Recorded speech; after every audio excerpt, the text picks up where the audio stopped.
Welcome back to the Giant Beastcast. It is Thursday. Usually we say Friday. It is March 26th, but if it were Friday, it would be March 27th. But now the show goes up on Thursday, so all of that is out the window. It is episode 253rd. I think that's the right one. Does that sound right to everybody else out there? Alex Navarro, 253. Sounding good to you? It's me. Look it's at Alex you. Navarro. That sounds like the correct number. This is me. And this is me. And Look now at this it. is you. It's Look gone. at Alex Navarro. If you're watching the video version of this podcast, you can see Alex Navarro has done glamorous things to his head, trying to be like old Caravello over here.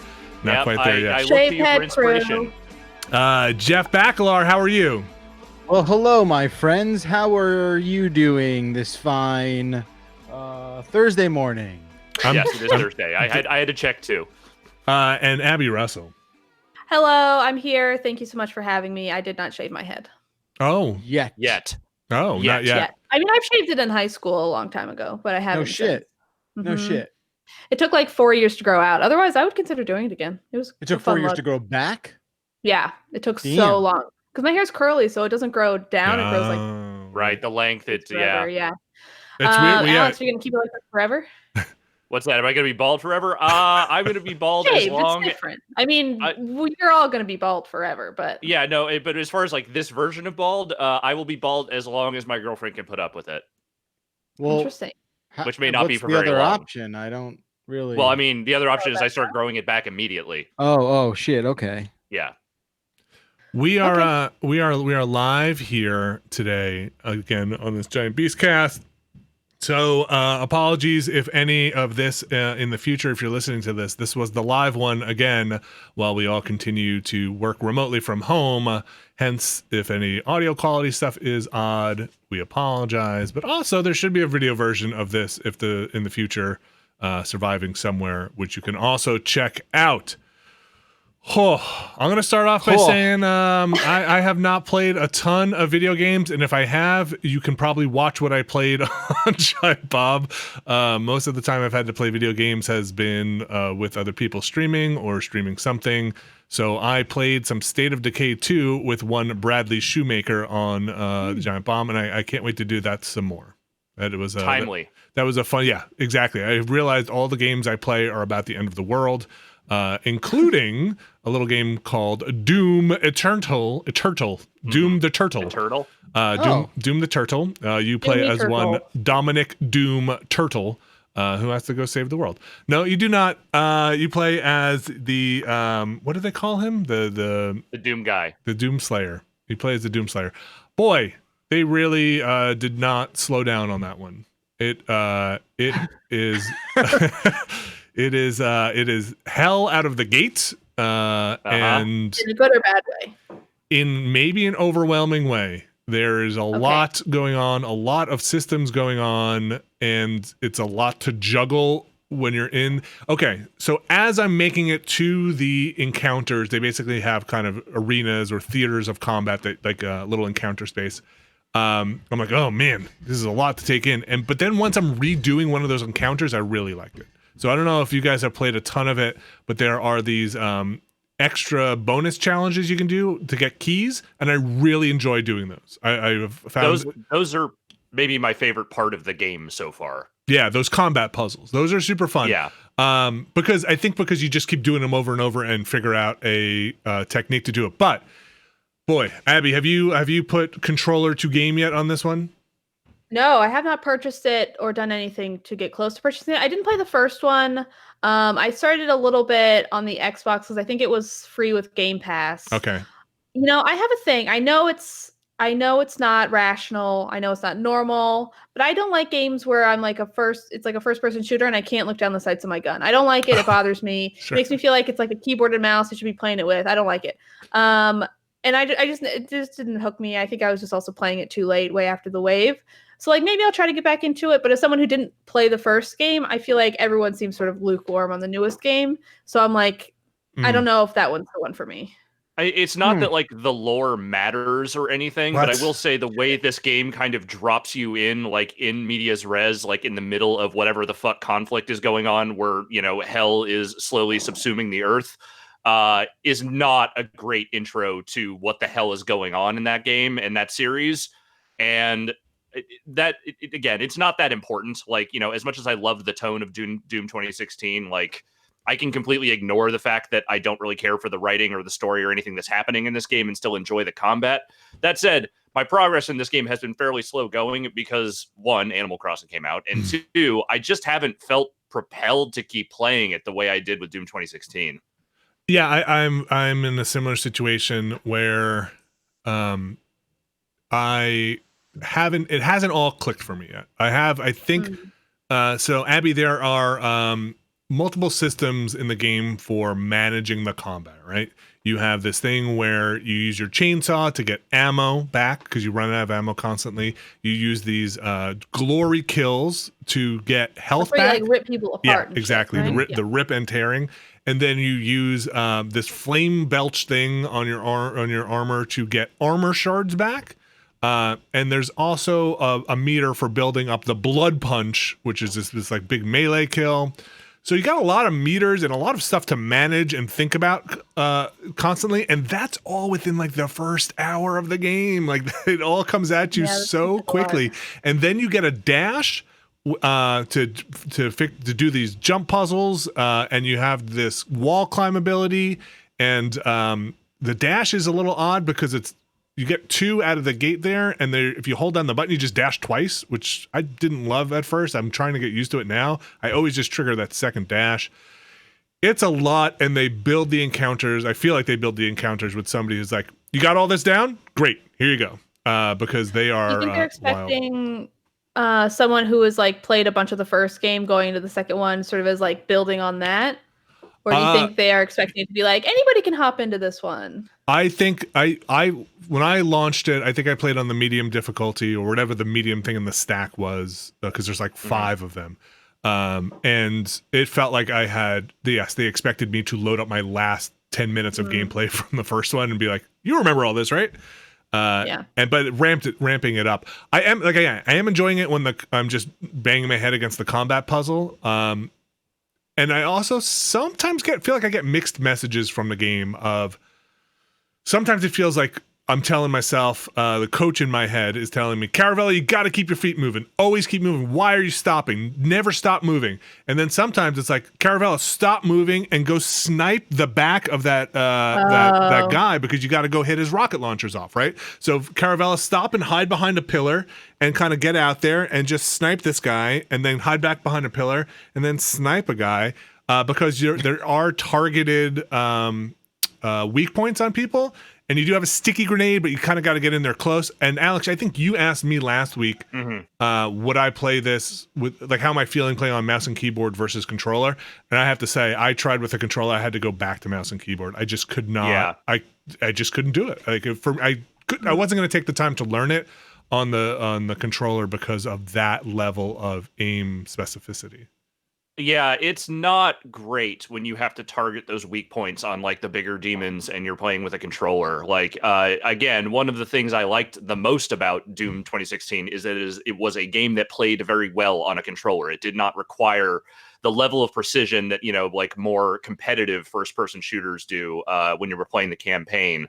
So this has been an adjustment. Like, I can do it. I'm doing it. I'm playing it with the controller on PS4 and getting by, but part of the reason I'm getting by is because I'm experiencing zero shame when I dial the difficulty back. Like if I'm beating my head against an encounter too much and I'm just not having fun, like trying it over and over again, I'll go back down to easy. And you know what? It's still fun because those enemies still attack you. There's still stuff happening. They're not just standing around waiting for you to shoot them. Yeah. There's still shit happening when you're playing on easy. It's just that it's not the just deluge of chaos that it is when you were playing on the higher difficulties.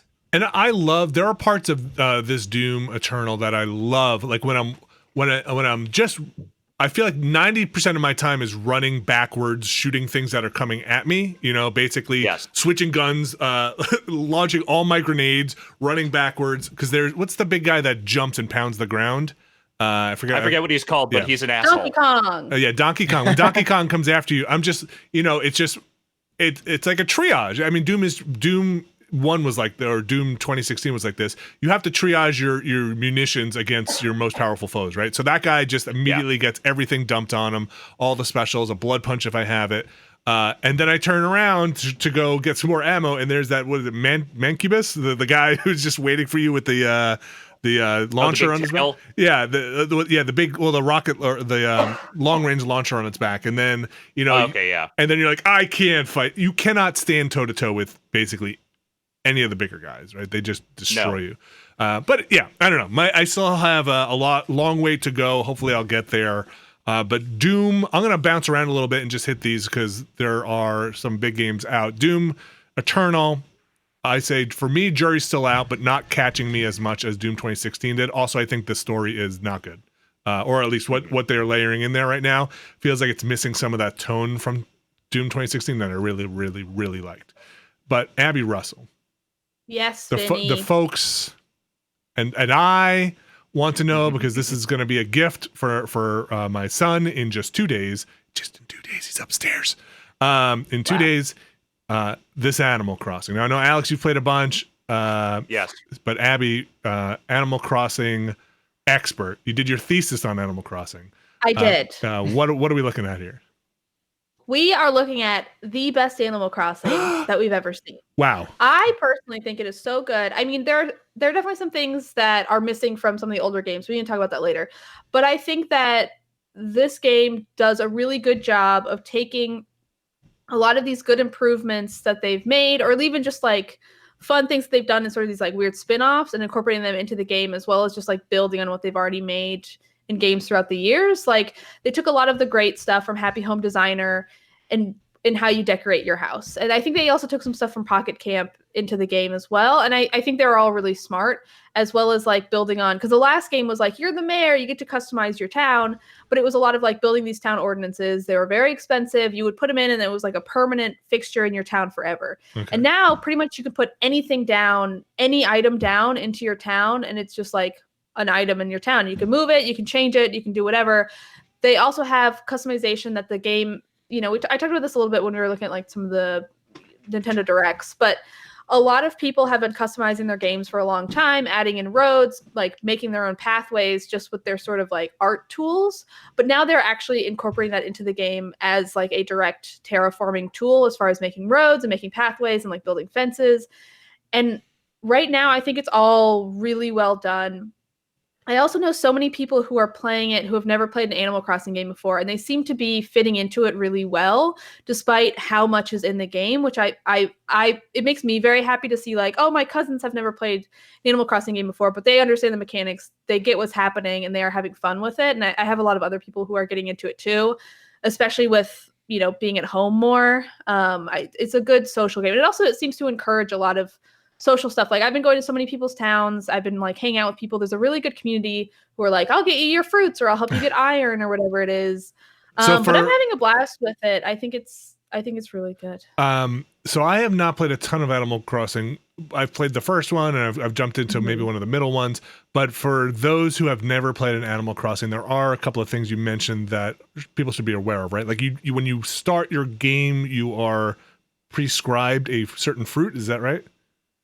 Yes. So the way Animal Crossing works is you come into a town, and like in the other games, it would sort of randomize your face based on like the dialogue options you chose. Now you can just like pick what your character looks like, including skin tone, which you couldn't do in the other games, which is like really bizarre. But now you can like actually choose a skin tone, which is good. And you can choose your different facial features right from the go.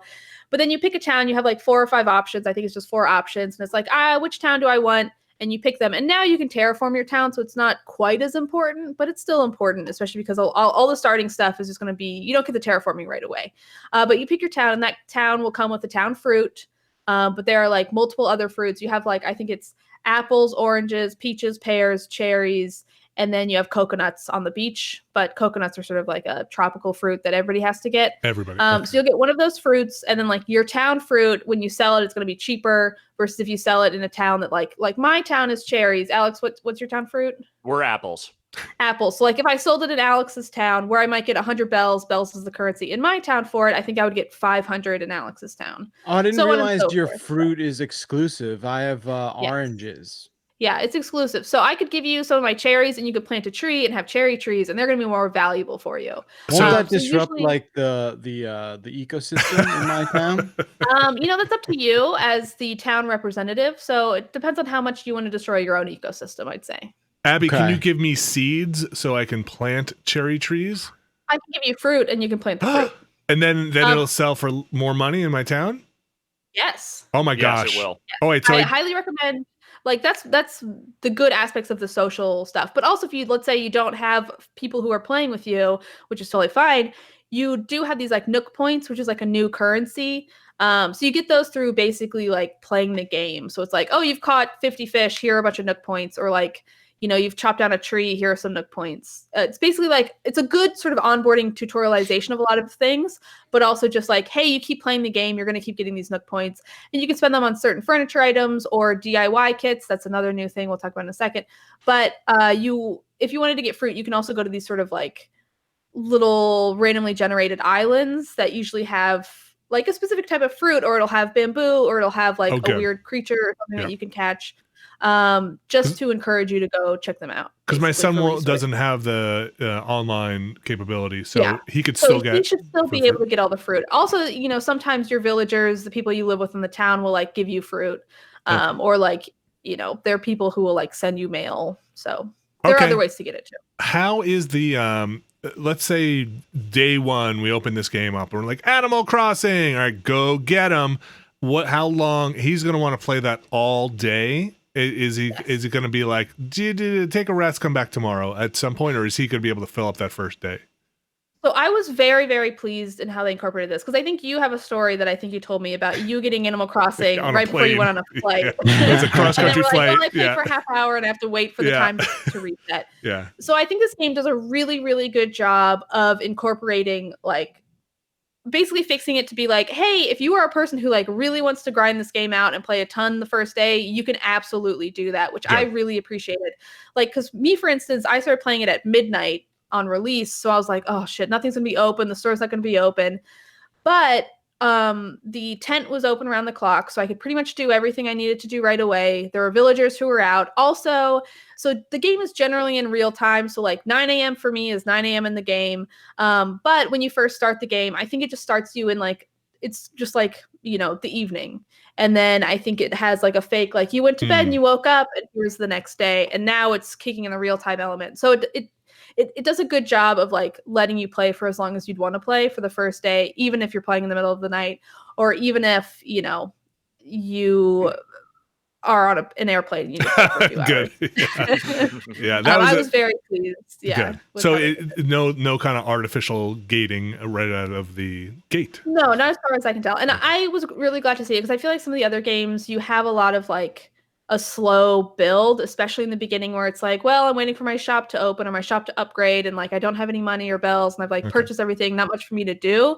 Whereas I feel like this keeps things open for longer to give you more time to like do what you need to do early in on the game, which I was really glad to see. I feel like I've been playing it a lot early on. So let's talk and Alex, let's bring you into this this Animal Crossing conversation. I play a little too, I'm here too. Okay, so Abby and Alex, the people who have only played Animal Crossing in this podcast.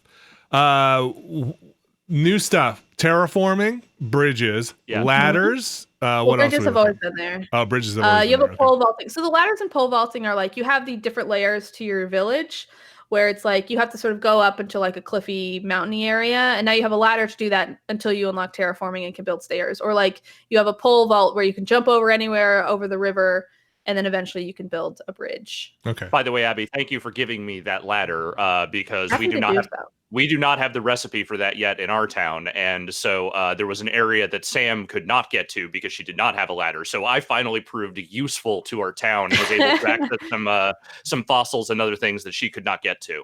That's good. That is the thing I really like too, is like you have these like DIY kits where you like make stuff yourself, but some do unlock on kind of a timer where it's like, well, once you've been in for 3 days and you have like 4 villagers, now you can get this unlock kit for a ladder or whatever it is. But let's say your friend already has it, they can make you want to give it to you right now, which I think is great, where it's like, it's not going to be a thing that's locked off to you just for the sake of being locked off. like you can get it other ways too. Alex Navarro. Mm-hmm. Yes. Are you and your girlfriend playing the same town, or are you each making your own town? Literally, so it's one island to a Switch. That is the rule. So any piece of Switch hardware that you own, you will only be able to have one island on that Switch. That is a Nintendo thing. That's what they decided to do. That's how it is. I guess we deal with it. So with that said, yes, we are sharing the same town.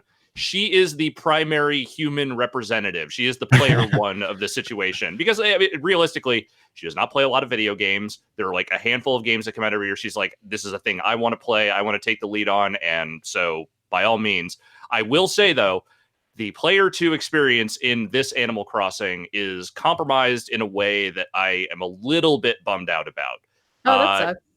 So it's not that you can't do most of the things you would want to do in Animal Crossing. You totally can. You can build out your house. You can collect resources. You can plant trees, do all that, donate to the museum, all the normal shit. The thing that sort of sucks is that you can't contribute directly to projects. So if she wants to build something and she needs like iron ore or gold or, whatever, I have to mail those resources or give those resources to her essentially in order for those things to get built because I can't contribute directly to them. And you're not playing at the same time, right? This is no. Okay. Have you figured out how to play at the same time? Because my cousins are trying to do that and they haven't figured it out. I have not figured that out. I've not really looked into it. We've been kind of just been playing a trade-off situation, and that's been working just fine for us. And at this point, I don't think either of us are like super eager to like be on the island at the same time. Like it's fine. We can just pass off. Sorry, you were going to say resources. Also, the other thing is like, when something gets built, I wasn't there when the museum got built. Like Sam went in there first. And so I think she got like the, little ceremony they do for all of that. I can see that ceremony and I can have that, but I have to go to Tom Nook and be like, hey, I want to see the ceremony, which has, That's what I have to do too. That's normal. Oh, it is? That's Okay. All right. well. Yeah. All right. Well, then never mind. Scratch that. But also, I think it's really funny that you have to go to Tom Nook and be like, I want to see the ceremony. And even though he doesn't say that, there's like this underlying tone of like, all right, you want to see the ceremony too. All right, I'll get everyone together. We'll do it again just for you. That's fine. Enough people have complained. But other than that, like the game is still very fun. And I think everything Abby said about like the quality of life improvements and sort of like the way that the island functions differently than traditional towns in the past, like I think it's all good. Like I think most of the choices they have made are really solid. There are a couple of things that I would love them to change as time goes on. I think some of the stuff around online seems a little hinky, especially like when you just open up your town to people, like the way animations will have to play every time someone shows up is annoying. Yes. Also, you should really be able to bulk craft stuff because right now you can only craft one thing at a time.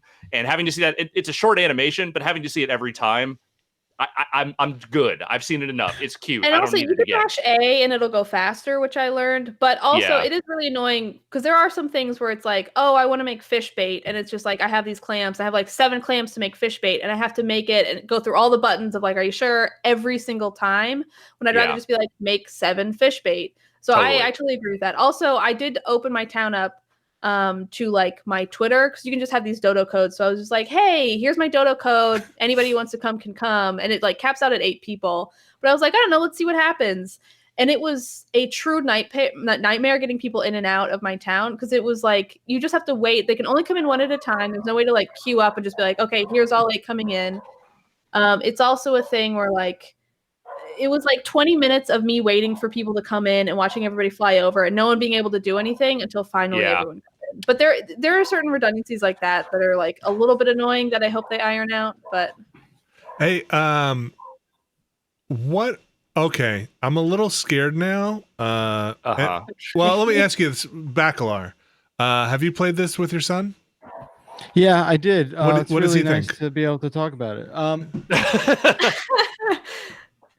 So it's funny because like he's never to preface, I've never played an Animal Crossing, so I don't know.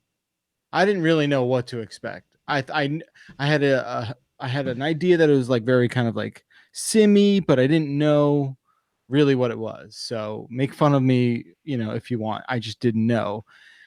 it's interesting to see how because he thought like we were just gonna start beating up people or something. Yeah. And I'm Has like, he never played like a non-violent game? no, well, he doesn't play violent games. I mean, is Sonic's not violent. A little violent. It's the most violent game. He's just trying to go fast, man. He's just trying to get shit done really quickly. Does Sonic have like enemies? Yeah, Sonic's Enemies but like fighting? Sonic, he goes into a ball and just like pounces on. Sure, someone. but He there's doesn't like really, a certain like combat like enemy fighting. Sure, that, but like most the games majority of have. his Crossing does not games, Rocket League and Trials Mm-hmm. and Donut County. I mean, he's it's pretty benevolent. So anyway, he's like, That's how I would describe Trials. Totally. Yeah, but like, but it's not like, I hear you're right. you. It's just No, I hear ragdoll you. nonsense. Yeah, So you're doing violence to yourself. Right. So he's like, what are we doing? I'm like, well, I think we gotta live here and like make this world work for us. And it's just funny because we're both kind of discovering at the same time. He's discovering it in a way where he's like, oh, we have to go fishing. He's like, that's what this game is. This is a fishing game. I'm like, well, no, it's probably not just a fishing game. I mean, it's a lot of different things. But right now we gotta put a tent up, and then we got into the weeds a little bit, and I figured out how to like import like graphics, and I put like a Devil's shirt on him, and he's very excited about that. And he kind of loves it. He woke up this morning, and he's like, we should go fishing in that game. And I'm like, all right. I'm like, yeah, we'll get there. The first thing that I noticed, because the joke of like Tom Nook, that's the guy. Yes. Tim Nook. Yeah, Tom Nook. Wow. That everyone's like, oh, he's such a. He's like, oh, he's such a dick, right? Like that's the joke, right? Is that the joke? Yeah, you got it. Yeah, you're making it funny. He's a landlord. Well, he's a dick. Well, he's a right, but I had he is a dick. He comes up to you in the first, 20 minutes of the game, and he's like, hey, I don't know if you got the bill for all this, but guess what? You owe us like $48,000 for all this. So bells, check please. Or whatever it is. So I thought that was kind of funny. Yeah, I mean, my problem is just like it's such a foreign language to me. I'm such a fish out of water with it that I'm just like, I don't know. And I want to make it fun for him, and I don't want to like, make it boring, and I want to keep his interest, and I'm just not exactly sure what I should do next. Like, we're doing a lot of fishing. I guess I should go around and do like some of the recipes I've collected, and then see what that opens up. And then there's also like, this sort of like frequent flyer card punch card thing that I should do. Miles we were talking about before. Yeah, well, like it's miles as a currency also. I don't know. I guess it's like Nook points, and then you can buy Nook miles. Yeah. So I think I like it. I played like 2.5 hours with him yesterday, so we're doing stuff. It's adorable. Yeah, that's about it. I don't understand how like the friend how all that works. I'm eager to understand that. I'm sure that's like a safe thing though, right? I don't need to like. Oh yeah. Okay.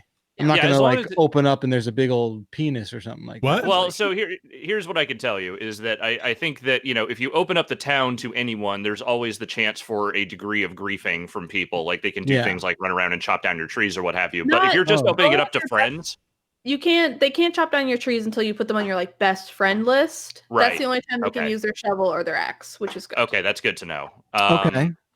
But yeah, like in general, like that game seems very geared toward trying to mitigate the possibilities for people to come in and wreck your town. And so far, from what I've seen, other than a few videos of people running around and ganking people's like rare insects and other things that they find on their island, like I haven't seen anything too heinous from people like opening up the multiplayer aspect of that game. Yeah, and everything I've encountered, the community has been really, really good and really like welcoming and like helpful as far as like, you need iron, I'll give you iron, or like here's a tip on how to do this or get this creature or whatever. So just a couple follow-ups here. Okay. This is gonna sound real maybe bad, but like, okay, am I doing it right? I think there's no wrong way to play Animal Crossing. I think that there are some people like me who have played literally every Animal Crossing their whole lives, have been waiting for this moment. So I am like speed running this game, and my town is already beautiful and pretty far along. But like, you don't have to play that way. I think the beauty of Animal Crossing is you can play at your own pace. You can do whatever you want. and there's truly no rush. There's no winning, there's no losing, and that's what makes it so good. Yeah, like I take a very slow pouring approach to my towns when I play that game. Sam is a little more urgent in her need to get everything going and make sure everything is exactly the way she wants it to. But like neither of us are rushing through it. Like we're not like, making sure like, okay, we have to make sure we have this. This has to be up and ready to go. Like we're not coordinating that way. We're just playing at our own pace and having a good time. And that's really what that game is about. Okay, so just off the top of my head, I didn't like the fact that some of the items I collect just become like green leaves in my inventory. Why can't they just be what they are? That's just how the like stuff works. So that's just how they've always done it. There's like hundreds and hundreds of items. So like I don't think that they want to make miniature cartoons of each of them to go into your inventory. So they're all leaves to be like, this is a type, and it's an item type. Similar to like wallpaper is an item type, flooring is an item type, shoes are an item type, shirts, dresses, whatever. Gotcha. So they'll have like individual stuff in that sense. But like, right. I think it'd probably be too confusing to be like, here's my very specific table that comes in 4 different colors, and here's like my specific chair that comes in 5 different colors. You know what I mean? Yeah. Sure, that's an excuse. I feel like there's also a thing where I'm like, well, I'm sort of letting him decide what we do, which again was my concern about playing it, the right way. I realize there's no wrong way to do it. What's up? Can he read? Oh no. I like his name. There's a lot of writing in that game. Yeah, I kind of give like an abbreviation of what people are saying, because you're right. There's so much. I kind of just summarize it for him. It's like, I'm just like, he says yes. Like just kind of cut it down a little bit for the sake of time. And where like so what should I be maybe like pushing him towards to maybe maximize the fun part? You know what I mean? Like, what does he like doing? I'm not trying to sound. What's up? Because like what I like doing, like if he likes fishing, I hope you're having him donate stuff to the museum, because I think the museum is one beautiful in this game. I think it looks so nice. It looks amazing. I cannot get over how good the museum looks. I gave a fish to the museum. Yeah.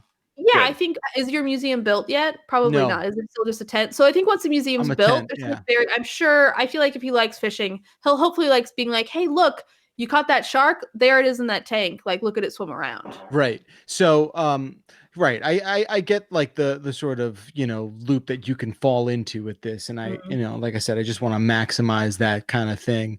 I'm going to play again today with him and see what he like comes up with. And it's fun. I'm having fun. I also don't know why I need like things in my tent, but that's, who cares? You'll discover it, right? It'll all make itself clear. It'll all, the secret, just don't beat up the animals. That's the, that's an option. Yeah. You can whack them with like the net and stuff. Yeah, and it makes them mad. You can like push them; they don't like it. But sometimes that's fun. Sometimes you get animals who are annoying, and you can shove them around. You don't have there are a few things missing that you could like menace people with. Like you had the like pratfall seeds that are gone, which was just like just make in a people hole, slip. and then they walk into the hole, and then they fall into a hole and go ah. Oh, and then which was always a good time. Wait, that was for real? Yes. Yeah. Oh, so they got rid of those, which kind of stinks. I don't know why they got rid of those. They also got rid of gyroids, which I think. Oh, they did? I think so. I don't think they're in the game anymore. Oh, I love those fucking things. I know. I'm also curious. So the games used to have. I think they still will. I just don't think it will be based on like size. But they used to have like you would catch a fish and it'd be like, this is 13 inches long or whatever. And they don't have that anymore. It's just like you catch a fish. But they would have like fishing competitions where it's like who can catch the biggest fish. So I'm curious what they'll do now. I think I heard that maybe they will just do like whoever catches the most fish. But I would love this is way outside the actual game here, but I would love a like Nancy Drew murder on Animal Crossing Island game where like one of the townspeople just winds up dead on the street, and like Nancy Drew, the other human, comes in, and like that's a different game. Yeah, it would be super interesting. What's fun is a lot of people are like the customization in this game is like really the best it's ever been. You even have like you've always been able to like draw in the games, but now you can draw and have like transparent background. So people are putting in like blood spatter. And like, they are having like mystery horror type of stuff in their towns. They're like making that for themselves. My favorite one of those is that someone went out of their way to recreate scenes from The Lighthouse using the drunk shipwrecked bird guy that washes up on your shore. They were taking these very stark black and white photos with him on the ground, and it's like, I love art. Wait, so can I like in my house I can have like animal skins on the wall of like my like the textures for all the villagers like on the wall and be like, how's it going? I'm the only human on this island. Come on in. Come on in. Have a little Yeah, absolutely. Oh no. How do you get stuff into the game?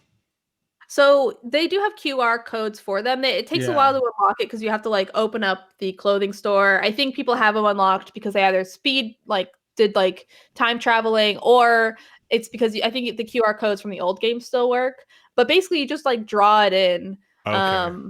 And like you have a ton of like canvases to work with. So I'm not sure where it caps out. The other games would cap out at like 8, but this seems to have way more. So you can make like custom clothing, including like sleeves and hats and like really specific like garments. Okay. But you can also just make like a square that you can make into a painting or a floor tile or whatever you want to make. You can also do like facial drawings. You have like face paint basically, which is kind of interesting. So people have been making like eyebrows and like blushier cheeks.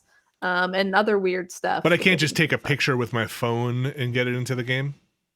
No, but I'm sure that there are lots of people who are taking photos and like using a computer algorithm to like make it into like a Animal Crossing-ified thing and then having it's pretty lo-fi, that you could figure it out. I mean, people are making some really good like lo-fi versions of like album covers and movie posters and stuff for people's walls. So like you can do a surprising amount with it. Yeah.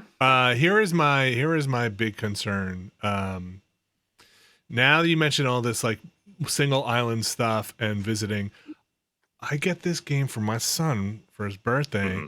My daughter wants to play, but my son doesn't want her messing up his island. What am I gonna do? Do I have to just get another Switch? Her own Switch. How do you feel about buying a second Switch? Or do I have to buy another cart of Animal Crossing and just like buy a physical cart to put in it? Or is it You'd still need another Switch?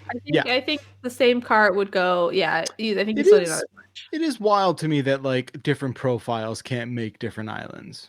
Well, I could understand Nintendo, baby. I can understand a part of like insider trading, maybe, where you're like making profiles that have all the different like fruit, and you're just sharing them. I guess I don't know. Why else? Why else? Even if you could, even if you could do that, like, doesn't break anything. Can as a visitor, can he put restrictions on visitors to make sure that she's not like selling all his stuff or anything like that? She wouldn't be a visitor. She would live there as well. She would be a resident. So I think she'd still be able to chop down trees. She'd be able to do everything. Can she mess with his house? No. I don't think so. I don't think she can move any of his furniture or anything. All right, this is gonna be a tricky one. There's a really cool moment early on when I was playing with my kid and like, you know, it kept saying like, hey, you know, this game works in real time and whatnot. And I was like, look, the time on the TV on the game is the same as the clock over, and like blew his mind right out the back of his head. He was just like, this game is self-aware, and yeah, babe, this is where it's at. Love that. Wait till you tell him that lamps in video games use real electricity. We're not there yet. That's next year. Yeah. But Vinny, this is probably an opportune time for you to teach your children about sharing. No. I mean, we could have that lesson. It ain't gonna go well. Like I'm not saying it's gonna take. I'm just saying you could try. We are a multiple save household. We everybody gets their profile. Everybody gets their save. There are very clear instructions I get from my son when we go to play a game with my daughter. That is like, you're not playing on my save, right? This is not okay. I just want to double check. I just want to watch. Actually, just give me the controller so I can select the other save. That's her save. That's hers one right there. I get it, man. I'm an only child, and I'm in a relationship with another only child. We've had these talks. We know we're talking this out. We're working it out. Right, and so like, I guess the good thing is though, I guess if I play, do I get my same character every time? Am I a human or am I You're always a human. You're always a human. So all the people who are playing will always be humans. So yes, and all the people who live in your town will be animals. And so the second player can make their own character, creator. Okay, and have their own house. And have their own house. Okay, this could work as long as she can't. I think I'm just gonna have to go in. It's good to know this and say that this is one thing. You're both gonna live here, but you're gonna have your separate houses. We're all gonna live here. I'm gonna live here too. The rules are don't chop down these trees. This is gonna be like a good conservation game. This part is sequestered the off. Animal sanctuary. This is sanctuary, and only Dad can drill for oil there. Only you have the permits. I've greased the palms. This is just how the world works, and you have to learn this. This is the king's land, and only I can hunt here. If you hunt on my land, I will have to destroy your villager. So yeah. I noticed some trees were cut down on my property. Wow. I'm very upset about this. You know this is too real. He is an otter.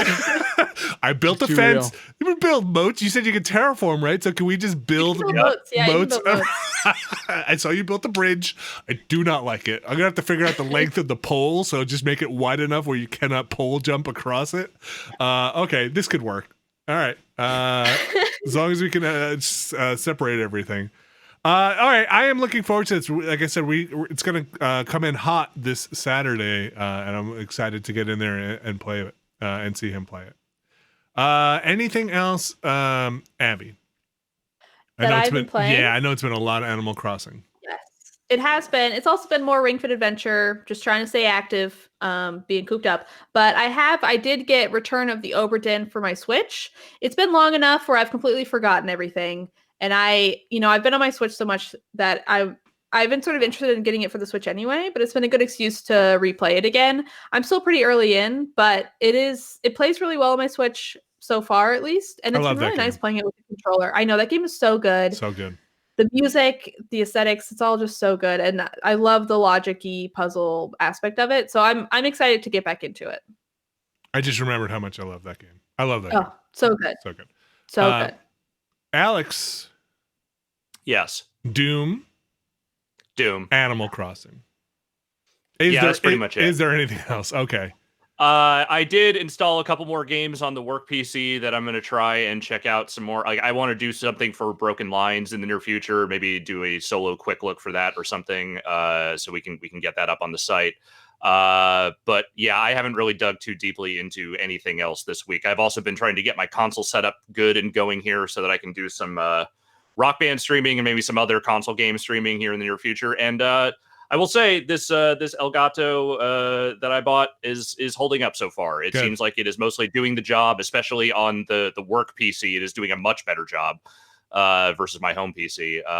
So we will probably be doing some Rock Band streaming later today around 6 p.m. Eastern. If you want to check that out, it'll be my first time trying that. It does not feel like week 2 of this. It feels like week 100. Like I was just going to say like 2 years.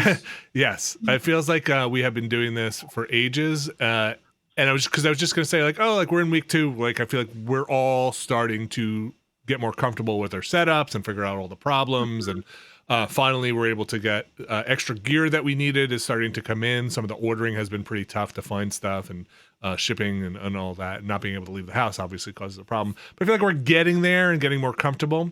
And then as I thought like, week 2, it felt like, wow, it's only been one full week. Well, it's funny because week 2, we were talking. I don't know if you and I were talking about this or maybe it was someone else, because I don't know who anyone is anymore. But we were talking about March 11th, like it was. Remember that? Like, remember that day? Like where we stopped going to the office and we were just like, remember that? Talking about it like it was like before color TV or something. It was pretty crazy. Like people talking about shit happening in February feels as distant to me as the Industrial Revolution was to last February. Like this shit is like beyond my capability for understanding and reason. I am now having to look at the calendar every day to understand what day it is because I can never remember. Well, luckily, I mean, think about how I feel. I was on vacation and then I was like sick before. I haven't been in the office in like a month. Yeah. The good thing is we do the calendar every morning and the weather, and so I'm reminded. Weather watchers, weather watchers, and the thing I've started doing with my daughter, because who wants to do calendar time with one person? I understand in a group that it's much more fun to everybody sing a song about the thing. So her teacher sent out a thing. It's like, make sure you have your morning meetings, and so now we have morning business meetings where she is the boss. And I knock on the door in a panic as her employee and say, "They're all asking what day it is. I have no idea. I don't." And I start pacing back and forth. What am I going to tell them? And she's like, "Relax. It's Thursday. It's Thursday. Wow, it's really March. funny. I love that. Can you stream that? Pantsuit? She does a great job. She does not have a pantsuit, but maybe tomorrow she will. She's like tapping her pen on her desk. She's just like, "Look, Vinny." And then I look at Like my drinking a phone black and be coffee. like, time is money. now they want to know the weather. Like, it's sunny. Got to make it interesting. Jeff, what's going on at the Bachelor household?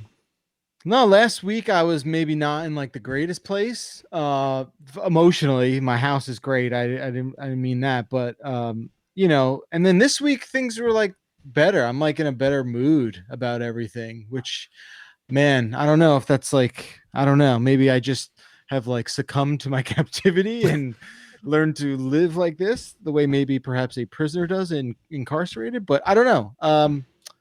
It's been a really good week. I had a birthday on Tuesday, so that was belated, as nice as it could be. And you know, Stace and Dylan did a really fun you know, set of things for me, and that was super fun to have. Did you have a cake? And I did have a cake. I had a Funfetti cake. What is that? Yeah, That's delicious. They're dude, good. Funfetti is where it's at. It's like the vanilla cake with like the rainbow sprinkles inside. Ooh. It's good. It's the best. Yeah. And then they like, you know, you got to play it fast and loose these days. So what they did was they like put marshmallows and peanut butter chips and chocolate chips in the middle of it. Oh yeah. I'll take a picture if you guys want to see it. Yes, you still have some. Of course, it's a whole cake. You don't finish Can a I whole come cake over with and have 3 a people. piece? No, that's a guess. That's yeah. a We're guess not blow. doing that yet. We're not doing that yet. I'll mail you a piece. Save me one. Yeah, I'll have it in like 3 months. Quick aside, both my parents and my stepdad all had birthdays this week of all weeks. My dad turned 70 this week of all weeks. Wow. So congrats. happy birthday to all of them, and thank you for staying home and not making me worry. That's good. Totally. Jeff, have you played anything? Yeah, so like I said, we did do the Animal Crossing. I've been playing an obscene amount of Warzone. Like I'd say maybe like 5 to 10 matches a night, every night. That's the Call of Duty Warzone. That's the Call of Duty, the war zones. You know, I feel like a dick, but I really do want to start Doom, but I just haven't gotten there yet. I've been playing a little bit of Ori. That's really good. I like that a lot. Yes, a little bit of Ori in Jeff's life. That's exactly the song we sing before we boot up the Xbox. And yeah, I'm actually also I never got all the way through Control, and I want to just put a bow on that so I can play the DLC there. That's out now, right? I think it's out like today or yesterday. Yeah. Yeah. So I for whatever reason, I think I might have like watched the video ending of that game because I like kind of know, I think I know what happens, but I definitely haven't played it. I'm in this weird sort of blur with that game. But yeah, I just want to tie a bow on that, get into the DLC. And yeah, there's like a handful of things I still want to do. We also finished Sonic Forces, which is a triumph. Nice. Let me tell you. Not a game or a show? It's a game. Okay. And that really, just mwah. Oh, you love it. I mean, my kid loved it. Yeah. There's so much going on screen with that game. It was the first time in a while where I was like, okay, hold on. I don't really know where my player is. Hold on 1 second. So that happened a few times, but yeah, that game's all right. What is going on with the pinball? So I have everything I need to stream. I'm the only thing I'm waiting for. Unfortunately, I had a laptop being sent to me from our office, but it got lost in the mail. And yeah, I mean, look, it's a tough time to ship things. I get it. And UPS is sort of giving me like, the shruggy thing. So I'm working on a secondary protocol to secure that. And hopefully that's going to happen like today or tomorrow. And then I'll be streaming. I'm going to be playing Willy Wonka. Oh, cool. Yeah. When the laptop gets do you have lost it in your house? Yes, I do. What's that? Cool. When the laptop gets lost in the mail, does it get, when you say lost, does it, is not sent back? It didn't get returned? Nope. Then it would not be lost. Yeah. It is definitely lost. That's intense. What's wild is it's in the distribution hub in my area. Okay. That was the last scan. And again, like I'm not trying, this isn't vital medical equipment. It's nothing that's gonna, make or break society. But like, there is this sort of cautiousness I have with like elevating this to a point where, I'm being annoying, and I don't want to do that. They apparently like an investigation has been started, but like, I don't know. Who knows what the hell that means? Squeaky wheel gets the grease. I know, but not during this. Like maybe during normal business. To be annoying, but yeah, it's tough. The company you gotta grease the whole thing, man. Just grease everything. I think the company can afford another laptop. Yeah, it's not a big deal. Yeah, so this other one I'm securing through like a third party. Hopefully it works out. I already have the camera set up. I have exactly what I want to do. And I think like maybe the three of us are going to play and sort of do that. So that should be really fun because my kid is filthy at that game. Yeah, I was just going to say, just to clarify, the three of us, meaning your family. Yeah. Not the people on this podcast. No, how is that going to work? I don't know. But I don't know. I'm coming over for the cake. I come over for some pinball too. What's cool though is I did see someone hook up a pinball machine and let people on the internet play it. Did you see that? Whoa. Oh, it's like, did they set up some kind of robot where it like has buttons? Yeah, but I think even more, they just like hardwired it into like the flippers. So they basically just that like, makes more sense. So you could like, they had a camera over the playfield and then you would go onto this website and just hit like left and right. We could do that. I can make that work. That's not, I don't think that's that bad. We could do this. I'm gonna send you. I'm gonna send you little actuators. Yeah, I'm gonna send you little things that push the buttons. I don't even need to do that. They're probably just digital buttons. So we can do this. Take that Willy Wonka machine apart. It's gonna be fine. Sure. Put a camera on it. We can make this happen. I want to play your pinball. I wonder how bad the latency would be. Yeah, that's not great. You see people play and they're just like completely. They're all butterfingers. It's just not. It's not good, but it's more like a cool proof of concept. So that's kind of it. That's all I've been really doing. I'm trying to think if there's anything else. Like I said, I have made peace with the situation for now. People are reaching out to me on Twitter being like, "Oh, you sound real bummed out." And I'm not. Look, we're all in a weird place right now. But yeah, thanks for hitting me up. There is a massive scale. And I think I personally, it's tough, but relatively fun. Like there's a massive scale for all of this stuff. There are some people who have it very, very bad. And I mean, for sure. Right. So, I think you got to appreciate what you have. That's and, right. Just, don't fight with your spouse ever. Like, don't do that that's good. Not worth it. That's good advice just in general. Just don't do that. Just get along, do what you got to do to get along, and that's it. So yeah, why fight when you could just get along? Just get along. Why fight when you can just like not talk to each other? Why walk when you can ride? Yeah, that's right. Just shut down communication. Put up the do not enter sign on your door, and no significant others allowed.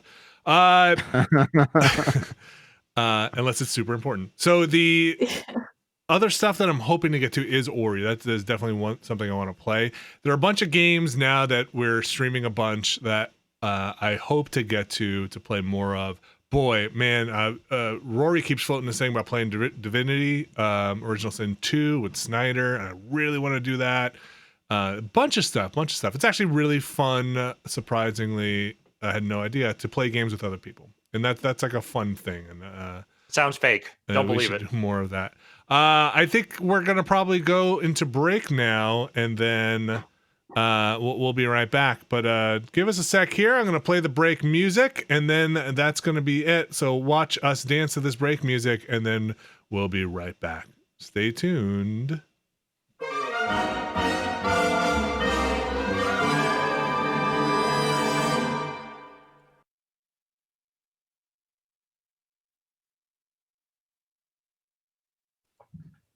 Okay, we are back. It is now time for what has been happening in the world of video games, or as I like to call it, the news. And I don't know. Okay. I don't know. Did you guys ever see Summer School? Of course you have. Geez, we've been doing this site for a long time. I mentioned Summer School. I don't know what that is. That's exactly what he says. I don't know what that is. Because he has a panic dream. Wow, that's a cat. That's just an animal. Yeah, that is having a good time. For those who are just listening to the audio, that was a cat noise. Right up on that mic. Really close to the mic. Sorry. Okay. Well, that was good. Oh, thanks. All right, here we go. It's the news time. What's up, Backlar? No, you're right. That is a cat. It's a cat. Look, Vinny brought his kids on last time. That's true. I'm bringing my kid on this time. Tiger Queen. Everyone brings their children. Alex Navarro, you have gone through some of this news and pulled some stuff. What do you got? What do you got for the biggest news? Hugest news. The biggest thing that's going right now in video games. Everyone is a buzz with this hot news. There's gonna be an ARMS character in Smash. Okay. They haven't even said which one yet. There was I think maybe in that director somewhere today, someone said that yes, ARMS character to be determined is coming to. They'll announce something in June. Basically, is what they said. Sure, and that's a good place for an ARMS character. Yeah, because ARMS, that franchise that everyone knows and loves. Everyone loves ARMS. I enjoyed it for like half a week. My children have to learn about ARMS at some point. What better way than through Smash, where they have learned about every other video game franchise? Yeah. When they're not fighting over who's on Animal Crossing and Don't Touch My Island, now they can fight in other video games with ARMS. You think they'll have? I haven't looked at this news. Again, I will preface this with all the news. So I will be playing the part of the uninformed person for this show only. Okay. Yeah. Is it just an ARMS character, or in the character select screen? Do you know if you'll be able to pick through multiple ARMS characters? No idea. They have not specified any of this yet. It seems very much like they just kind of wanted to tease it out there to be like, hey, some stuff's happening, but not till June, just so you know. Okay. So yeah. Okay. This is as long as I don't have to buy ARMS. Hopefully it's not that good a character where my kids are like, I really want to try this out. Alex, what else you got? Well, let's see. I'm going to do the non-COVID related news first, and then we'll go to the current plague situation. So there are, if you own a Switch, there are a lot of games that are coming to Switch. They're continuing to port games to the Switch. For instance, 2K is going to be porting BioShock, Borderlands, and XCOM 2 collections to Switch in the very near future. Well, all right. So the BioShock collection is all the main BioShock games. The Borderlands collection, I believe, is all the main Borderland games and maybe some of the secondary stuff. And then the XCOM 2 collection is just like all the XCOM 2 stuff. I really hope that runs very well. Mostly XCOM 2. I really hope that is a beautiful Switch port.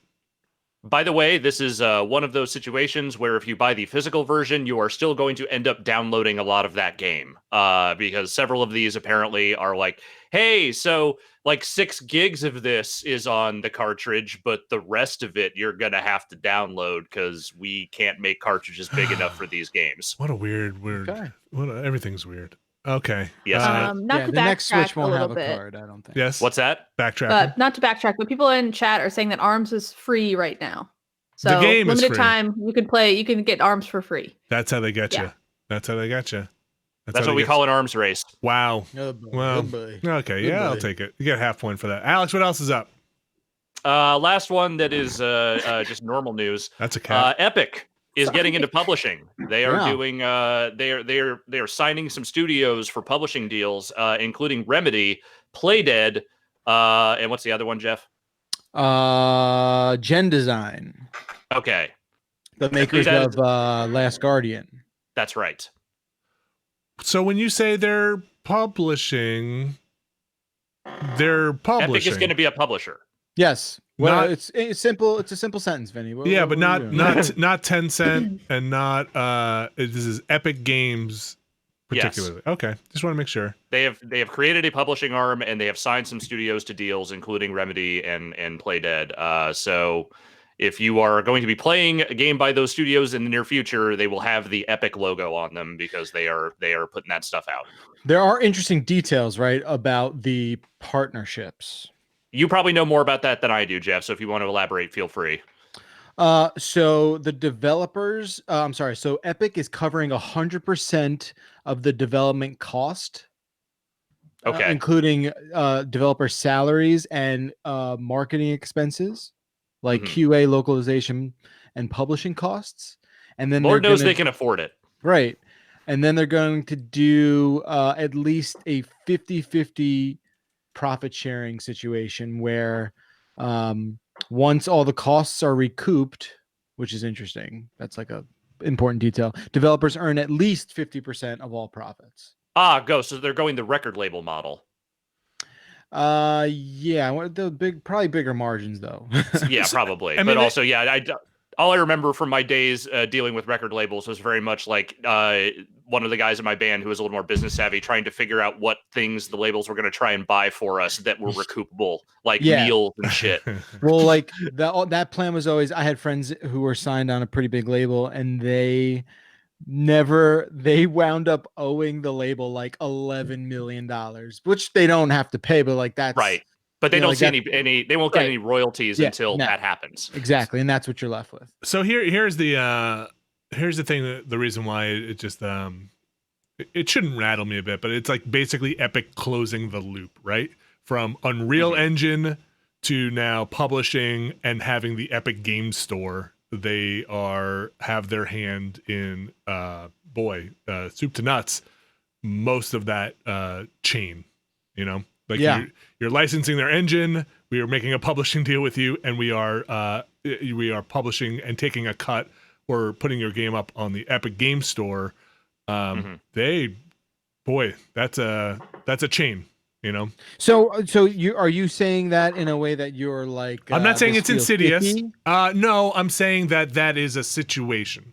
That's an interesting business model. I'm not saying it necessarily insidious. I'm putting it out there. I'm just asking questions, man.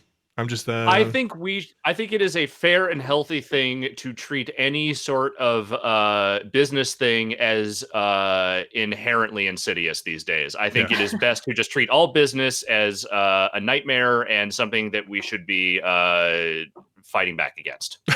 There you go. Okay. Sorry. Yeah, I will say this is a trifecta of developers that I am super pumped on. Those are good studios. I mean, Control, Remedy, I would say, boosted their stock price. You know, my personal stock in them. What am I saying? Remedy has shown that they can deliver. We're not talking about stocks right now, man. Yeah, Control is very good. Yes. And they have proved that coming out of Quantum Break that they can still deliver very good games. Last Guardian, also very good. What was the other one? Gen Systems? Playdead. No, Gen Systems is the Gen Design. Design. Gen Design. Sorry, but Playdead is the makers of Inside Limbo and Limbo. Yeah. And I thought they already had an Epic deal, but maybe that was just on the Epic Game Store stuff. Anyway, I think they it's my takeaway from that is like that's a behemoth. And we all knew Epic and that Fortnite money and the Tencent money is big, and they don't seem to be slowing down. Like, it's a behemoth, but at the same time, they're not going out and they're not buying these studios. They're signing the publishing deals, which, I'm sure exclusive for X amount of time, but they aren't doing like the mega publisher thing of just going out and buying studios. No, and I wonder if they're like, we have our thing right now. It's called Fortnite. Right. We don't have to make any other games internally, but we can help bring other games out there. The nicest view of it is we can all make money off of this, right? And we'll see. Like I said, the kind of scarier view is we control all the levers now. So that's always a little weird. Anyway, video game news. I'm glad there is some, at least, for better or worse. What else you got? Well, there's some more news, but more of it is related to the current situation in which we all find ourselves. So if you've been downloading stuff via the PlayStation Network or watching YouTube videos, which I'm sure a lot of people have been, you may have noticed some differences in your download speeds and video quality and what have you. So if apparently PlayStation Network has been throttling their downloads a bit to try and make up for the number of people that are all trying to download from that network at once. And YouTube has essentially set everything as default to standard definition video. Oh, interesting. So you can still change it back to HD if you want. They haven't turned that off, but they are defaulting everyone to SD because I think everyone is trying to figure out ways to limit the amount of bandwidth they are serving for stuff. Alex, you might not have this information offhand, but do you know if it is something that, are they doing a one-time reset for everybody back to YouTube? What is it? Yeah, and I think it's... Are you basically set to SD? Everybody's wiped back to SD, and if you set it once, it cookies you back to HD, or each time you watch a video, will it be back to SD? I have not watched a lot of YouTube during this. I did watch a couple of videos, and both of those times I did have to set it to HD. Okay, so maybe it is each time. All right, interesting. Yeah, that would make sense. I mean, they are, like Alex said, they are not eliminating higher quality options. They're just making the default standard. Yeah. And in both of these cases, they've set like a 1 month time frame for this, and I'm sure it will be reevaluated, depending on where things are at that point. I hadn't read that Sony was throttling some of their downloads. Yeah, I didn't know that. Yeah, I mean, how would you know the difference? It's Sony download speed, so you would never know the difference. No, it's not the download speeds; it's the humidity that gets it. It's the install time. The dry heat, though. It's a dry download. Alex, what else is happening out there in the world? Meanwhile, Steam has apparently set their all-time record for the most people playing on Steam at one time. Of course. So yeah, apparently we're about 1.1 million players online as of Sunday, March 22nd, which is the last when they last tracked this. I mean, it's possible that number has gone up since then. Who knows? And that's concurrent. But that was concurrent, yeah. Okay. So they are, a whole lot of people are playing video games right now. Shock of shocks. But not Half-Life Alex. Well, yeah, I mean, if you have the technology to play it, I suppose you can. Can I just take a second here? Of course, take as much time as you need.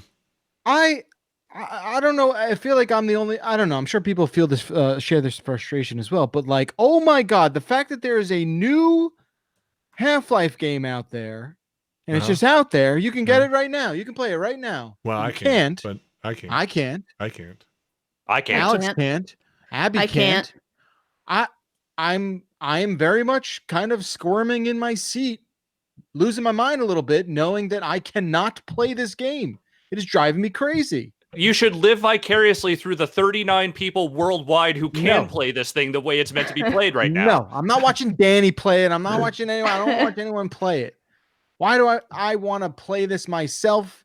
I just can someone?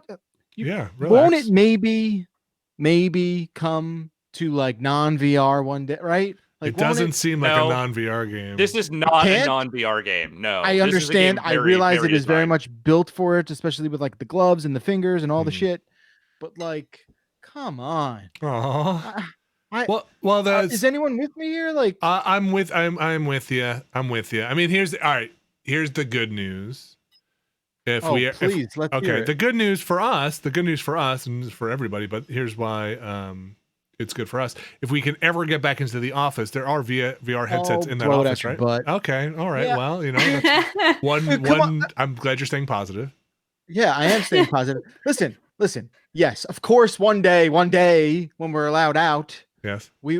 Al, please hold your. I'm sorry, I made a mistake reading that story. That's my bad. The 1.1 million is just the number of people who are playing Counter-Strike. Oh, damn. Okay. The number of players concurrent, a new record of number of users over the weekend with more than 22 million players logged on at once. That is a significant difference. I wanted to make sure I got that right before anyone sent in a correction. Okay. All right. So over 20 million people logged on at the same time. 22 million. Okay. While they're all waiting for the PS4. Was that logged on and playing or just logged on? The number of users going. That was the all-time record. The previous high was 20 million from just a few days prior to that. Okay, sorry. Can keep complaining about not having the VR in your house. Yeah, so like, I mean, telling me that, whoa, don't worry, Jeff, one day you'll play the game when things are better. That's like me telling my kid, like, don't worry, dude, you'll drive a car one day. Like, yeah, but wait. I mean, yeah, come on. I kind of like that, but not really like that. Like that metaphor doesn't totally track. Yeah, it doesn't. But listen, It's funny for now. Yeah. And also, Yeah. listen to me. Yeah. I don't want to play it in VR. Oh, okay? I kind of do though. The truth comes out. I do, and what's the lower end one? The Quest? Is that the one it plays on? Who can keep track of all that shit? There was a hot second there where I think I had it, where I had all the VRs in my head. Yeah, and that went away. That much like everything else in the last couple of weeks, that all just went into the mist. I saw Jeff Gerstmann play a little of Half-Life Alyx. What is he playing it? He was, oh gosh, which setup does he have? I don't remember. I think he might have the Quest. Is that the Quest? I don't know. There's a Quest. There's an Index. There's the whole thing. Because the thing is, you want to play it with like the individual fingers, right? Like that's the best experience. Yeah, I would think so. But it's the most expensive one, of course. Okay, here's my perspective. Okay. Yeah. I know people are like exclusive VR games. Boo. No. My take. If this wasn't a Half-Life game, I think that's where it maybe stinks a little bit. I mean, granted, it's not going to be Half-Life 3. Like, let's be real. But but this is the closest thing to that. Like, sure, but like, no matter far. what, calling it a Half-Life game is going to put expectations too high. But also, my take is like the only way for VR to work is for them to make exclusive VR games because like it's a new medium. They can't have a game that's like compromised. It's going to be compromised for both if they don't do it that way. It's a very good point, Abby, and I agree with you 100%. Yeah, I give them a fair amount of credit for being willing to go the full mile with this and being like, look, no, we made a VR-ass VR experience that is like a full-length game for this thing, which is not a thing that a lot of major studios have tried to do at this point. And like, yes, it's a Half-Life thing, and yes, there is a degree of anticipation that is just inherently attached to that that is overwhelming and borderline insane. But nonetheless, like, yeah, I think that if this were any other franchise, there would be a lot less grousing about like, well, how come I can't play it? And a lot more like, oh, finally, someone's doing this for VR. Yeah. Jeff, I'm sorry. How's everyone enjoying that game though? I don't know. I played it. I probably never will. Play it. looks fun. I don't know. I think VR is neat though. I feel very fortunate to be in a position to be able to play VR. Even occasionally, because I don't think most people can. Yeah, like they go to like those VR cafes with all the like icky like used controllers. Yeah, we are supremely lucky where I feel like in our office get to experience about the amount of VR that I want currently, which is like, oh, I don't have to own this thing. I didn't have to pay a ton of money for it. I get to like dedicate a bunch of space to it. That being said, I do have the PlayStation VR, and it's like the only thing my daughter wants to play. When it's like she gets time, oh my gosh, and it's like, but it also requires a second person most of the time for Playroom, and I'm so done playing those Playroom games. I mean, she loves them, but man, yeah. In PlayStation VR though, I think I feel like I get my VR fix, and then when the really good ones come out, we borrow somebody else's VR from the office. But I don't think I've tried a Valve VR. Me neither. Or Oculus thing since we were out there for Game of the Year 2 years ago, Abby, when we did that VR thing, remember? Oh, when you broke your hand? Maybe it's not coincidence. Man. I still kind of have a mark on my hand from that. You probably can't see it, but I still have a mark. That video is brutal. Whew, I hit that thing hard enough to split the skin open. Anyway, let's move on to the next news story. I think the worst part. Okay, yeah, we can. Sorry, no, go ahead, Abby. Go ahead. Yeah, I want to hear what I think the worst part of that video is that the hand hitting happens off screen, so you just hear like a noise and you're going like, oh! Oh man, it's such a resounding thud too. Oh, I listen. Like it's like metal reverberation. Genuinely messed up my hand. Alex, what's up? There's one last story here. This is just a quick one. You know how Plague Inc. became incredibly popular for a little while during the middle of especially during the Chinese lockdown amid all this coronavirus nonsense. So the Plague Inc. devs are now going to make a mode where you save humanity instead of destroy it, because I think they maybe feel like they kind of need to add some positivity to the whole world and what they're doing, which I respect. I appreciate that they're thinking about that. That's cool. They're probably doing just fine, getting a lot of downloads out of that game recently. So yeah, why not?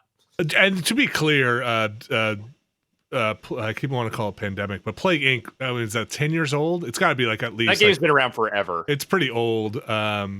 Yeah, just they knew it was coming. Yep. before we move on, Abby, if anybody's watching the live stream of this with video, I want to point out that you have a pretty complicated looking Lego kit behind you, right? Like, that's is that what that is? It's and it looks very complicated with a lot of pieces.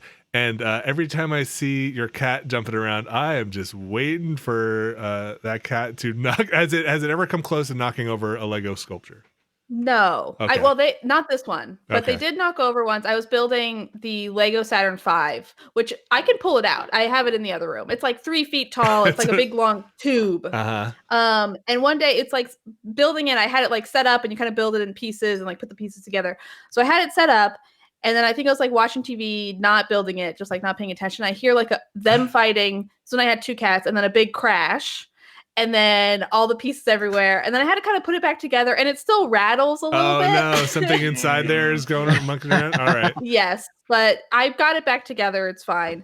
But they don't knock too many Legos over. This one's definitely too big for him to knock over, thankfully. It's the Millennium Falcon Lego. Is it finished? This is a good time. It's a big project. No, it's a huge. I'm like halfway through, I think. But it's like a huge project, and also it's like a huge thing. It's right now on a futon that I have folded out. It's not usually like that in my living room, but I'm like, I need to finish this project. This thing is huge. It's the only place for me to put it while I build it. Super cool. Anyway, sorry for all the noise. My cat's real rowdy right now. No, it's funny. It's just the combination of the cat and big Lego thing is sounds dangerous. Alex, is there more news that you have? That is pretty much what I was able to find. All right, and there's but that's not the end of the news. Jeff Backlar, you have more stuff? Oh no, you pulled the same story. That's it. I covered his news stories as well. Okay, wow, good job, everybody. Good teamwork. Good work, team. Yeah, let's take another break, and then we'll head into the emails. This will probably be a bit of a shorter one, so stick around if you're watching live, or if you're watching the recording. We'll be back in just a moment after this. Listen to Hey, everybody, listen to this.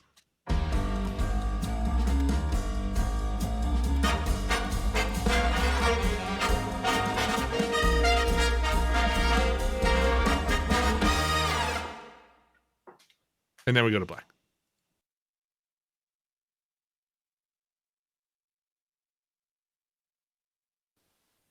All right, we're back. And now it is time for the emails.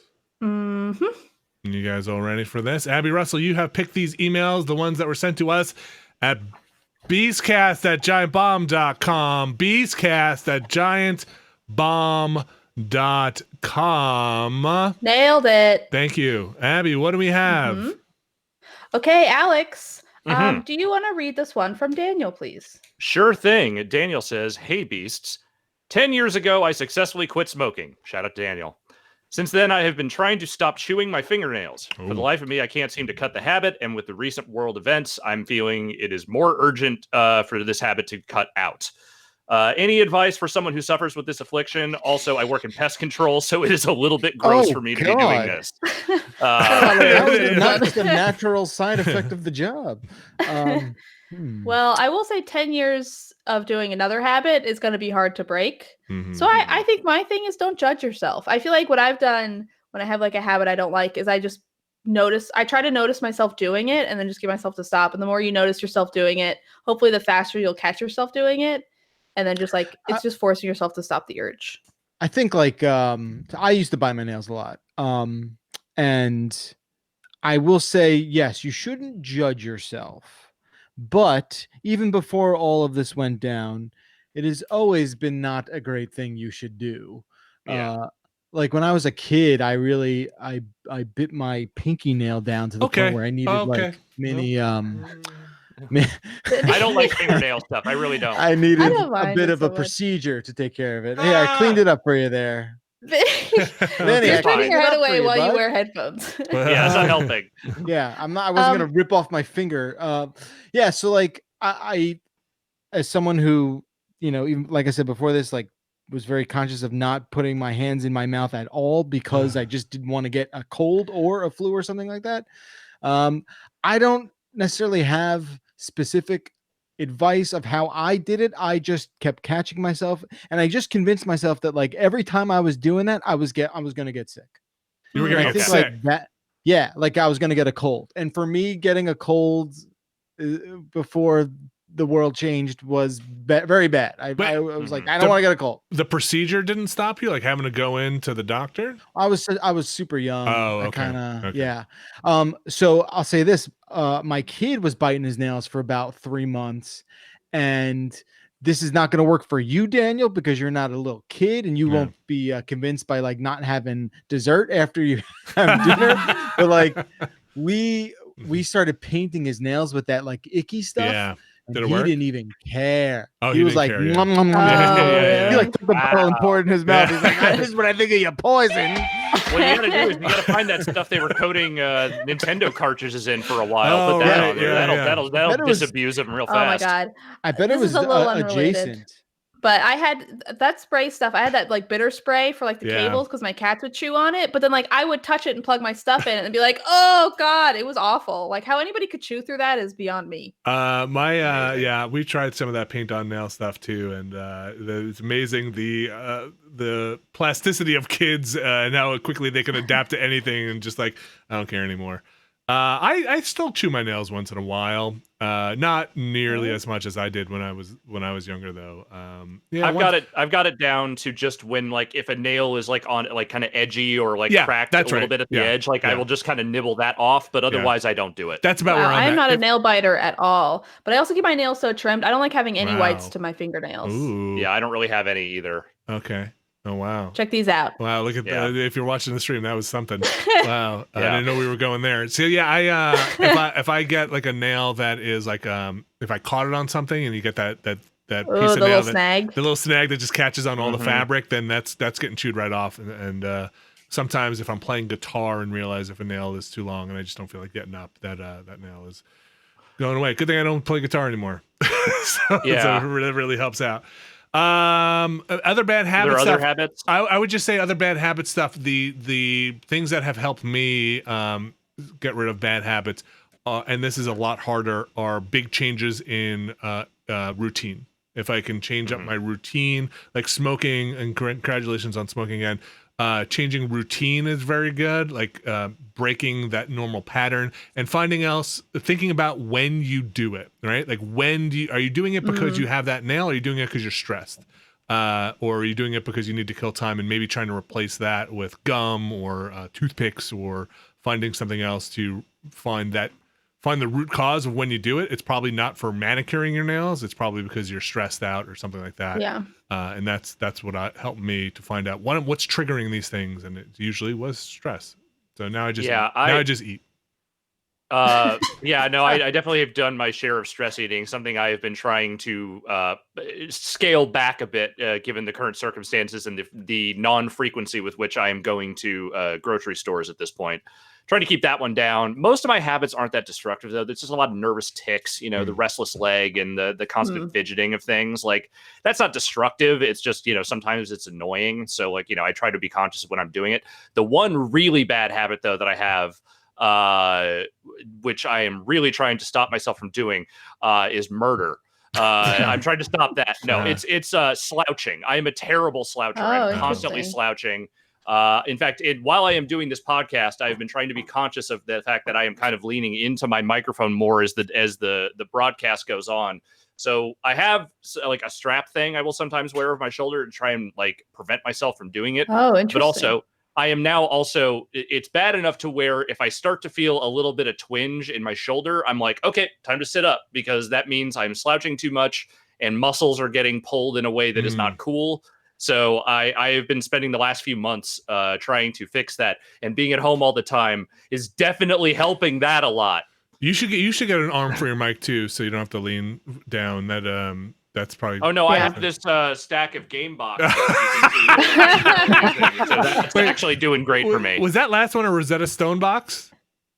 No, I believe it was a collection of Police Academy Blu-rays I bought for $10. In the lowest pile of the stack. I love it. Yes. One that will never move. My back has been really bothering me. I had to buy a posture thing for this chair too. because this chair is garbage. But it's a thing that sits under your butt that's supposed to like help your posture, and my ass just destroyed it. It was not made for my ass. Wow. And I feel like it just basically flattened that whole thing out after about a day of sitting on it, where it gave up with like a sad little groan. I was just like, well, you heard it here first, folks. You heard it here first. Vinny's ass flattening the curve. What's the next email, Abby? Yeah, okay. Okay. Jeff, will you please read this one from Keith? What are some of the best games to set up and play with non-technical adults in these times of social distancing? What service is the easiest for voice and video chatting? I was thinking the Jackbox games and set up a Google Hangout. There you go, Keith. Oh, you're saying that's it? That's it? You figured it out? You answered your own question. The mystery? I mean, I don't... So I've been using House Party. Have we talked about this? Did we talk about this last week? We talked House about parties. Abby, you set up a thing for Jackbox, right? Was that you? No. Somebody else did. Okay. Maybe it was you, Jeff. I can't remember. Anyway, it's an app on Android and iOS that it really streamlines in and out video chat.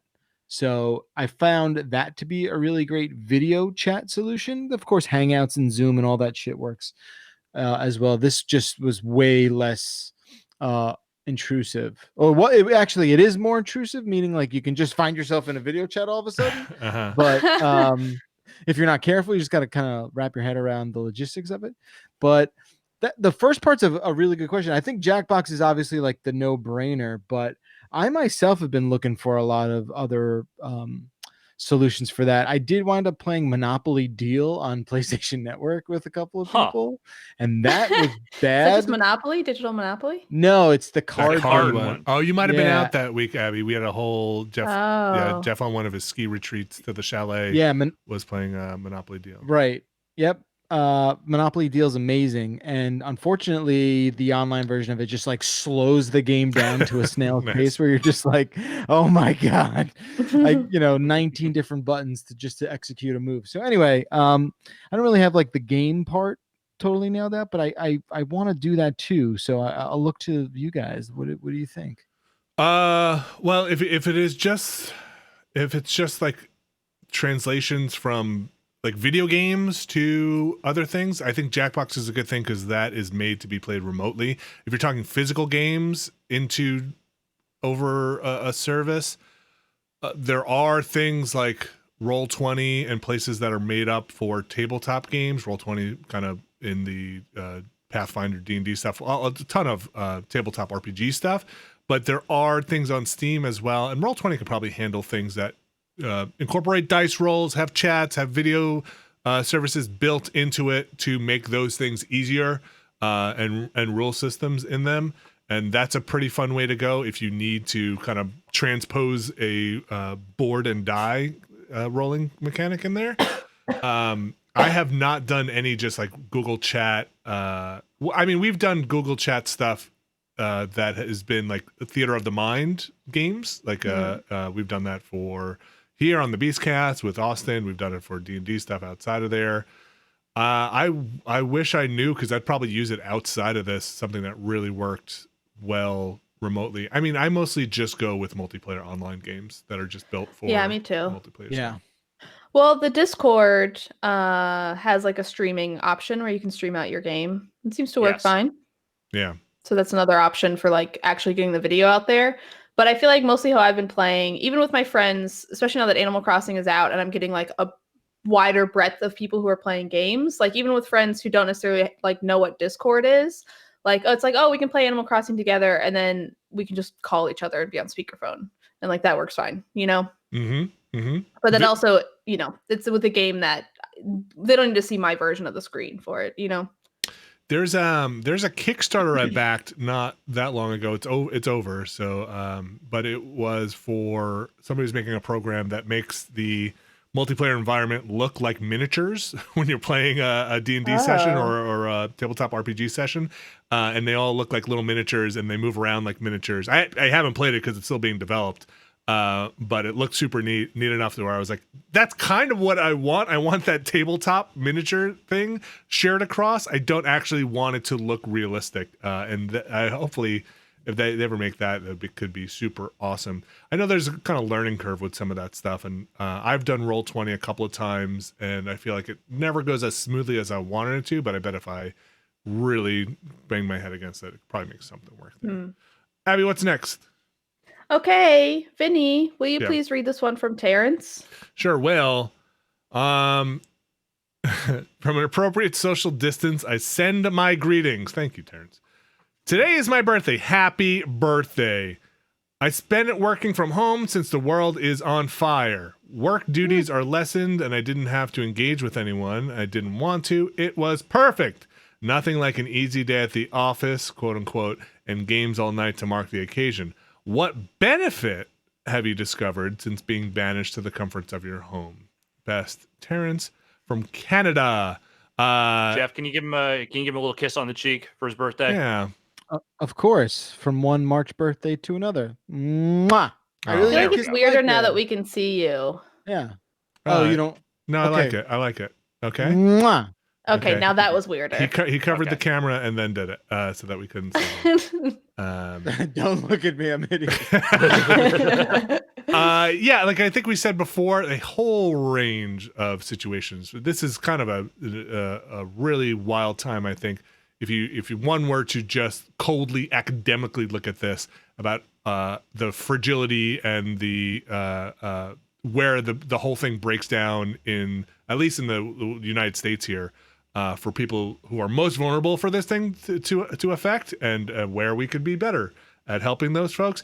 So I like the question also, Terrence, about what benefits there might be for folks. I just feel like in addressing that, need to say like, hey, there are a lot of people having an extremely tough time. There are a whole lot of people. Oh, sure. It's not good right now. Not good in just in a multitude of ways. Could take up way too much time. The benefits, I will just say for me, is I get to see my kids. I get to have dinner with them, and we get to spend a lot more time in their lives. Not parts I would trade back to let a professional teach my children. I'm not great at, but I like having dinner with the family. I never get to do that, or I got to do that once a week, and that's been super great. And also that makes me much more relaxed on the actual weekend to not feel like I have to cram in my entire life in the 16 hours I'm awake on the weekend to the exclusion of everybody else. So it has made me a much more relaxed person. I can go out with the family and not feel like I have to punch and fight for every scrap of minute on the weekend because I have no other time to get it done, regardless. So that's been a benefit. Yeah. I think for me, as like a young person living in New York, I feel like I tend to like kind of run myself ragged a little bit. So it has been sort of nice to force myself to slow down, of like, okay, I'll get my apartment in order and like try to get the appropriate amount of sleep every night. Also, not commuting is nice, but I feel like before I had to sort of be shut in, it would be like, oh, I have like a show, or I'm writing something, or I'm like seeing a friend, or I'm like out doing something almost every night, and I don't get home until late. So it has been nice to kind of force myself to sort of focus on my health, I guess. I'm also in a much healthier place, I think. Yeah. I'm eating food that is like I can control a lot more without feeling like in New York you spend a ton of money buying a $15 salad, and like here I can control that so much more, and the pace of it so much more, and be much more in the office. We kind of have a pretty irregular schedule for when it's lunchtime. It could vary by 3 to 4 hours, and here it's like, okay, I can generally make that schedule a lot easier. I'm starting to miss those deli sandwiches a little bit, but the ones I'm making are fine. They're an okay substitute. My cholesterol is not missing it. That's fair. I will say that it's nice seeing my cats and all of that. It's spending more time with them is fun, but I think they care just like maybe that much about it, not a lot. The main thing that has been a benefit for me, whenever I am in a situation where I have no choice but to learn something, that is inevitably when I actually learn something. So now that I am in a situation where I have no choice but to learn how to do streams out of this apartment and make sure that all that stuff works and is like viable, I have now actually learned how to do that, because for a very long time I resisted doing that because I didn't have to, because I have great production people that I work with who know how to do all this shit and are very good at what they do, as opposed to my dumbass who I'm like that guy with the infomercial guy with all the buckets and the hoses and shit. Like anytime anything PC related happens, it's just fucking PC parts flying out of my arms.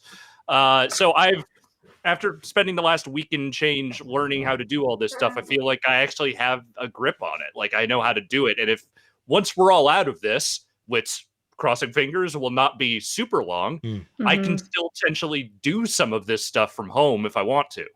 Yeah. Also, you're never getting this PC back. Just so you know. We can't now. It's got to be at least, we got to quarantine that thing for a little longer. I don't know what happened over there. Totally. You should have one of the cats, like force one of the cats to do something to it where it's just like, you don't want this thing back.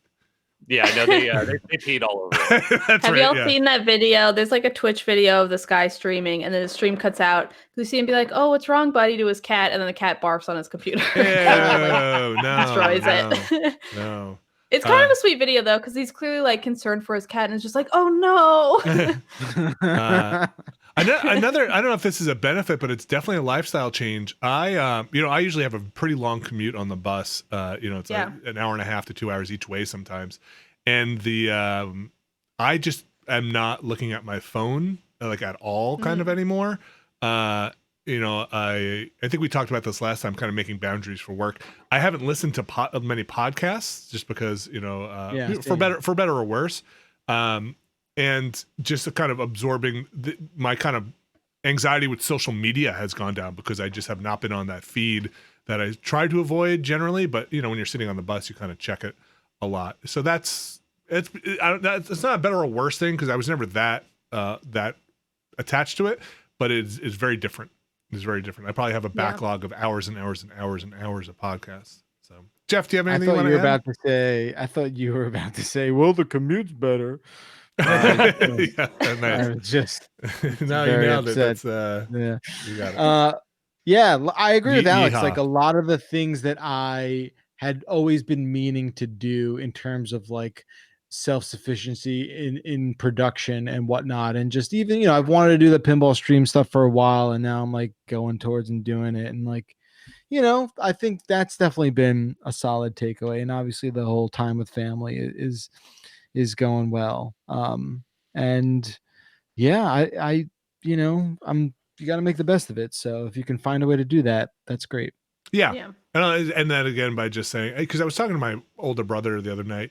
He was a teacher in upstate New York about just the different family situations everybody has up there, and the kind of sanctuary school can be for a lot of kids, and all of that is even sounds pretty tough. So all things considered, I think I'm doing just fine. Yeah, I feel very fortunate. Yeah. Abby, what's next? Okay, Alex, will you read this one from Vinny from New Jersey, please? It's not me. Oh, wow. It's me. No, it's not me. I think there might be one other Vinny in New Jersey. I think just one sure. or not. Yeah. Okay. Yeah. Hey, Beast Crew, with the PS5 being advertised to be able to have backwards compatibility, what games would you like to see on there? Personally, I'd like to see Drakengard, Yoko Taro's first game. I still have my PS2 copy and played that game relentlessly. What are your thoughts? Thanks for the distraction in these times. So just as a quick addendum to this, we still don't know exactly what the backward compatibility breadth is going to be. I think they have tried to get out there and be like, no, like almost all PS4 games are pretty likely to be working on that thing. They have not really said anything about PS3 or PS2 or PS1 backward compat at this point. So, but pie in the sky, what would you like? So I put the disc in and it plays the game, or this is like, okay, no. I want it available on a digital download store. Mm-hmm. That's my ideal version of it. I think you would think if it's going to be one, it'll be the other. Oh, no. You would think if it's going to be disc, it'll be also download, right? That would make sense. But maybe if it's download, it might not be disc. What I want is all of the SSX games, and I want all of the Tony Hawk games. Hell Agreed. Yeah. And I also want, I think it's called like Adventure Park or something, some kind of like roller coaster tycoon-esque ripoff that I played so much of on the PS2, and I loved it so much. Oh my gosh, that game. It had like a little ant guy. I like the Jack and Daxter games a whole lot. And do they have but I think they have a collection for those. So I think they do. Yeah. I think they do. I'm trying to think of things that haven't been remade. That I feel like a lot of the stuff that I would want is like weird license games that no one is ever going to do the backward compatibility work for because it involves like actual licensing deals that have long since expired. You know, like Def Jam Fight for New York is never going to be a backward compatible game anywhere because no one is going to go and do the work to re-sign contracts that are necessary to re-sign to do that. That's a good point. Yeah. I didn't get a PS2 until pretty late in the game, so I was not a big PS2 library person. So, man, yeah, I know. For a lot of folks, it is the system. I just don't have that many PS2 games. This isn't exactly a backward compat thing, but I really want like a lovingly made HD remaster of Incredible Crisis. Boy, is that PS2 or is that PS1? I want to say it's PS1, but it might be PS2. Okay. It might have been like early PS2. I think it's PS1 though. I think it's PS1. Yeah. Boy, that's a wild game. Yeah, it is. Now's the time. Now is the time for Incredible Crisis. Never more than now. If we're not just talking PS2 games, which we kind of are, but if we're not just talking that, what was it? The Work Fun Home? What was that? Remember that one? Work Time Fun. Work Time Fun. Work Fun Home. I gotta, something stuck in my head. Work Time Fun was awesome, and like I want. I don't know what that is. Work was, Time Fun. That was PSP, and it was great. It was kind of WarioWare-esque. Ooh, yeah, it was a lot of fun.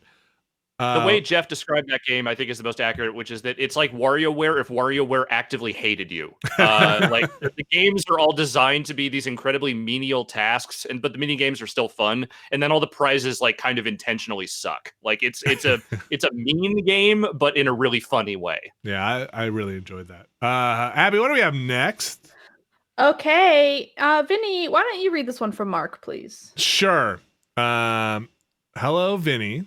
And anyone else interested in responding, that always starts well. Mark says, I'm going to try and learn how to paint some miniatures. Yeah, there you go. While spending some of this extra time at home. What advice do you have for starting miniature painting? What was your first miniature painting experience? And what are must-have items? Just thought there may be others like me who would like to try this hobby and hear from you about it. Thanks and be well, Mark from Philadelphia. Mark, thank you and be well. Oh wow. Let me try and concentrate on what I would put into a miniature painting must have. First of all, there are a lot of great resources online, a lot of people who are much better at explaining this than I am. I like a YouTube channel called Miniac. He's very, very good, and I think goes into depth about different paints and stuff like that. I have to stop for a second because Jeff Backlar, that is adorable. You got a little visitor. You got a little visitor on your webcam. Yeah, he's just trying to like say what's up. Yeah. He's like, we playing Animal Crossing? Really? Come bring him in. I want to hear what he thinks about Animal Crossing. I want to, start painting miniatures with your son. Hold on. Let me mute myself as I call out to him. Keep talking. Okay.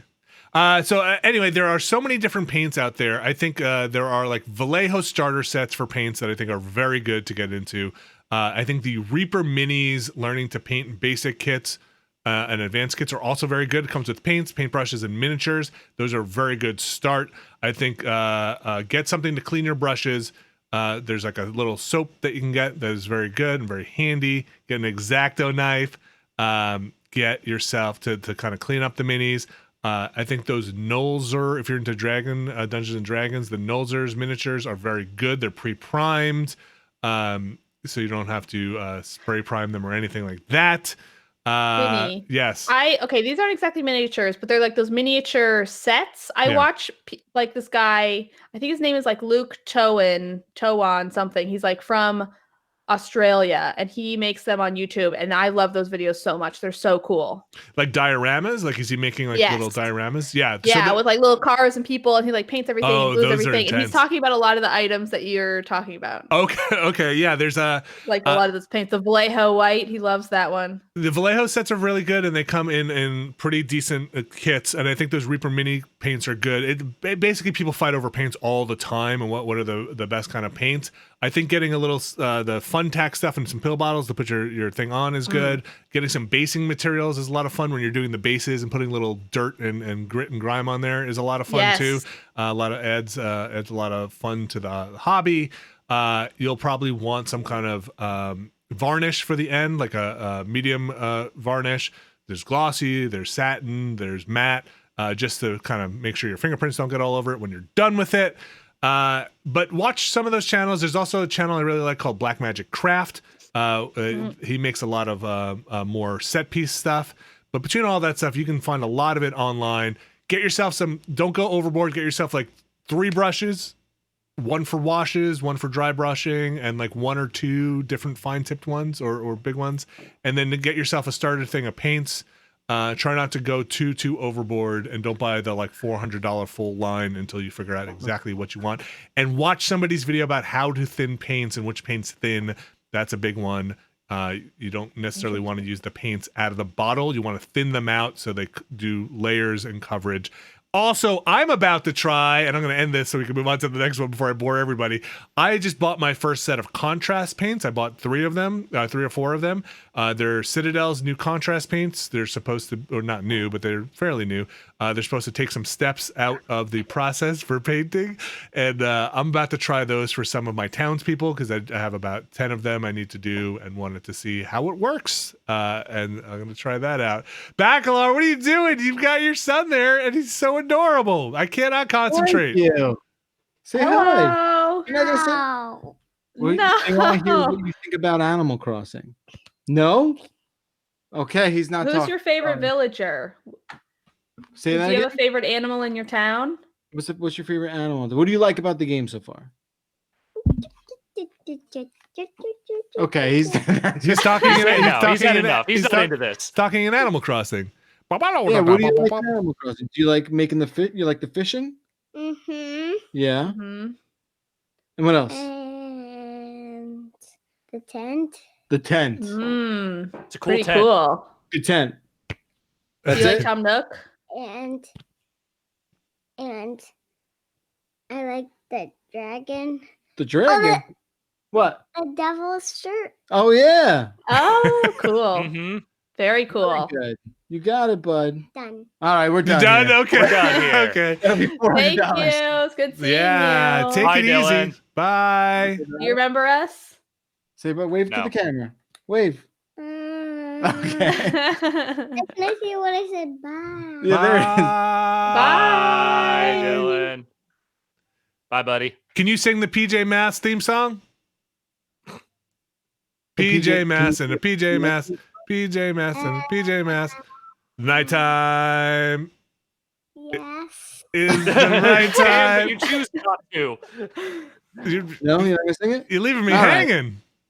Wow. Wow. Really hanging. You're leaving me hanging. All All right. Bye. Bye, buddy. Very cool. Bye. later. Next time I'm gonna do something. But I'm gonna go touch all your stuff while you're in here. He's like, I'm gonna go do something. You leave that door open, he's just gonna combine your Oh, he hockey ran gear. off. Just like, woo. Abby, what's the next question? Okay, Jeff, will you please read Yes. this one from Adam? Sure. Hey, Beast, after finding out that I would be stuck in the house for the foreseeable future, I impulse bought a surround sound system I had been looking at for a while. Is this why this is coming to me, Abby? What are you trying to say? No, although you still never apologized about our surround sound fiasco. Do you see Yeah. those speakers on the wall over there? Probably be- not. I can't be sorry for No, being I wrong. can see one of them. Yeah, well, there are 2 there, and then there are 3 on my thing anyway. What better time to upgrade than a time when you're encouraged to stay inside? Not a bad idea. Have any of you made any fun purchases during this time that you wouldn't have otherwise? Oh man, I spent a lot of money on production equipment. Yeah. Is that your money or is that CBS's money? Well, I mean, there's definitely, I needed tripods for some of the cameras I'm using here. I needed lights. I am going to get a mic stand because I need an arm. This little thing I have here that's just like a regular mic stand thing's not cutting it. I didn't spend like an insane amount of money, but I needed some software. I needed some video capturing hardware. I did have my own SLR, which, was not that obviously would have been the biggest purchase, but all in, I probably spent like $400. Ooh, okay. Oh, wow. That's a good chunk. You're gonna get reimbursed for some of that, right? You're goddamn right. Okay. So my non-work related purchases, it's like mostly entertainment stuff. I've bought like a couple like digital movies, stuff like that. I feel like there's so many sales now for it too that it's hard not to like be like, oh, I guess I will watch, Sound of Music with a commentary. I'll spend $5 on this. Yeah. But honestly, there have been like some things on eBay. I don't know how I got into this, looking this up, but Anchor Hawking, which is like they make like glassware. Okay. But they have like a bunch of vintage like mugs and glasses online, and there are a couple, and I want them so bad, and eBay keeps tempting me and sending me all these emails, but there's one that says Cowboys are great, and it's just a mug that says Cowboys are great, and I'm very tempted to purchase it. And then there's another one that is like an Aquarius mug. It's this white Aquarius mug that has like, it looks kind of like Zeus's face, and it says like all the traits of an Aquarius, and then like the dates of being an Aquarius, but it's too expensive, but it's so cool. I love it so much. So I just keep looking at it, but not buying it. I'm in a constant perpetual state of trying not to spend any money because of, I don't know, the situation just seems so wild, and then doing those impulse purchases, especially for the kids, trying to figure out what I can get for the kids to keep them busy. I bought a bunch of comics online that I would never, ever, ever have bought the physical copies of comics online. Because usually I'm pretty lucky. I walk past Midtown Comics in New York on my way to work every day usually, and I'll pop in there usually once a week to find comics for the kids. And I can't do that, so I'm paying twice as much now, I feel like, for comics, because unless you buy them, there's like the comic itself costs like $4 or $5, and then the shipping costs like $3. Which is, do you still buy them from, because I also know that Midtown Comics has their like membership thing where like spend so much money and then you get like $20 off. I never did that because I'm an idiot. I'm always like, really? I'm always like, oh, next time. Well, I never had enough to do. I never had a series that I would have a pull list, and I would never have enough to do a pull. So I'd always be like, one Sonic comic, please, and they'd be like, do you want to become the member? And I'm like, next time I'll do it. I've spent like $7,000. Gotta do it. But yeah, so like but the weirdest thing I bought was somebody had given Max, my son, like 3 seemingly random issues of old Iron Man, like from Copper Age Iron Man, like 273, which is like not appropriate for a 7 or 8 year old. But he really liked them, and it's like, and so there are gaps. It's like he's got 269, 271, and like 272, and he was like, I really need to know what happens to Iron Man here. So I tried to hunt down these like random Iron Man issues and ordered them. They're like $1.99, but then with the shipping, it is a shame. So anyway, those are all things that I feel like I've spent too much time at night looking for when I'm like, I don't feel like playing games right now, and I don't necessarily, I need something to occupy my mind. Let me go on this weird hunt to find the best value for Copper Age Iron Man comics. Yeah, interesting. Kind of. Most of really, most of my purchases have been largely vegetable related. Not a lot of technology stuff, because I mean, I did spend the better part of the last year building a Plex server, so I feel like I should just actually use that now and not necessarily go out of my way to get a bunch of extra stuff on top of that. The one thing I did do, you may remember a couple of Beastcasts ago, I had to exit the show somewhat early on account of my computer crashed. Yes. So I figured out after doing some research, I've basically figured out that at some point this C drive is going to fail on my home PC. So I bought myself a 2 terabyte SSD, and I'm going to load that up this weekend. That is my computer project. That's fun. That's fun. Yeah. That was my one personal splurge item. I also bought a bunch of digital comics for myself, I should say. And that's when I read all of that. Thanks, Casey, for feeding that urge. Casey's good at that. What books, man, and what platform? And tell me everything. So, Comixology had a sale recently on the Immortal Hulk. And so I bought up all of those, and those are really fun. I think I mentioned this last time, but the House of X, Powers of X, the new X-Men reboot stuff. I got that. There's 2 new Transformer books that are running, but I need to catch up on that stuff. And then IDW, I bought this for my kids. IDW is publishing some Marvel stuff. I think it's called Marvel Action.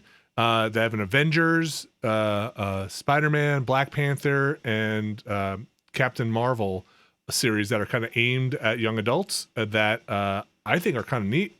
And so I've been trying to get those, but trying to get the physical editions for.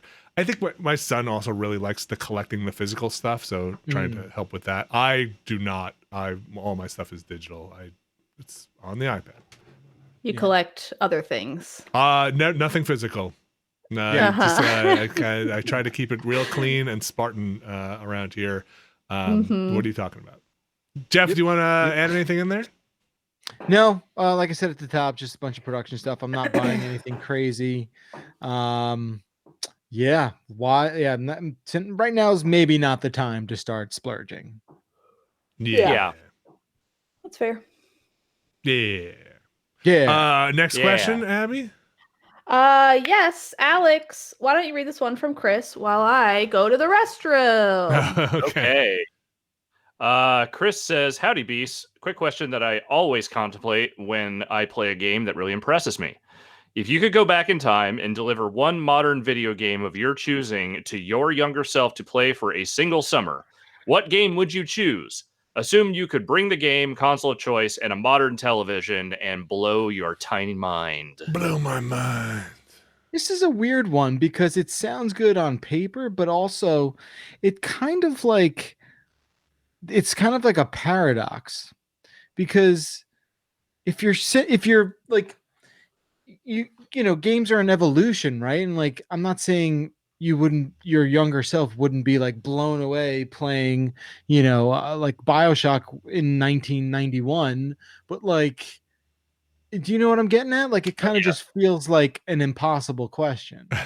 Well, so here, I'm going to give like an alternative answer to this, which is not the, here's the mind-blowing graphics or the unbelievable gameplay answer. The answer I'm going to give is that I would go back and I would bring the Ghostbusters official game that came out about 10 years ago, or however many years ago it was.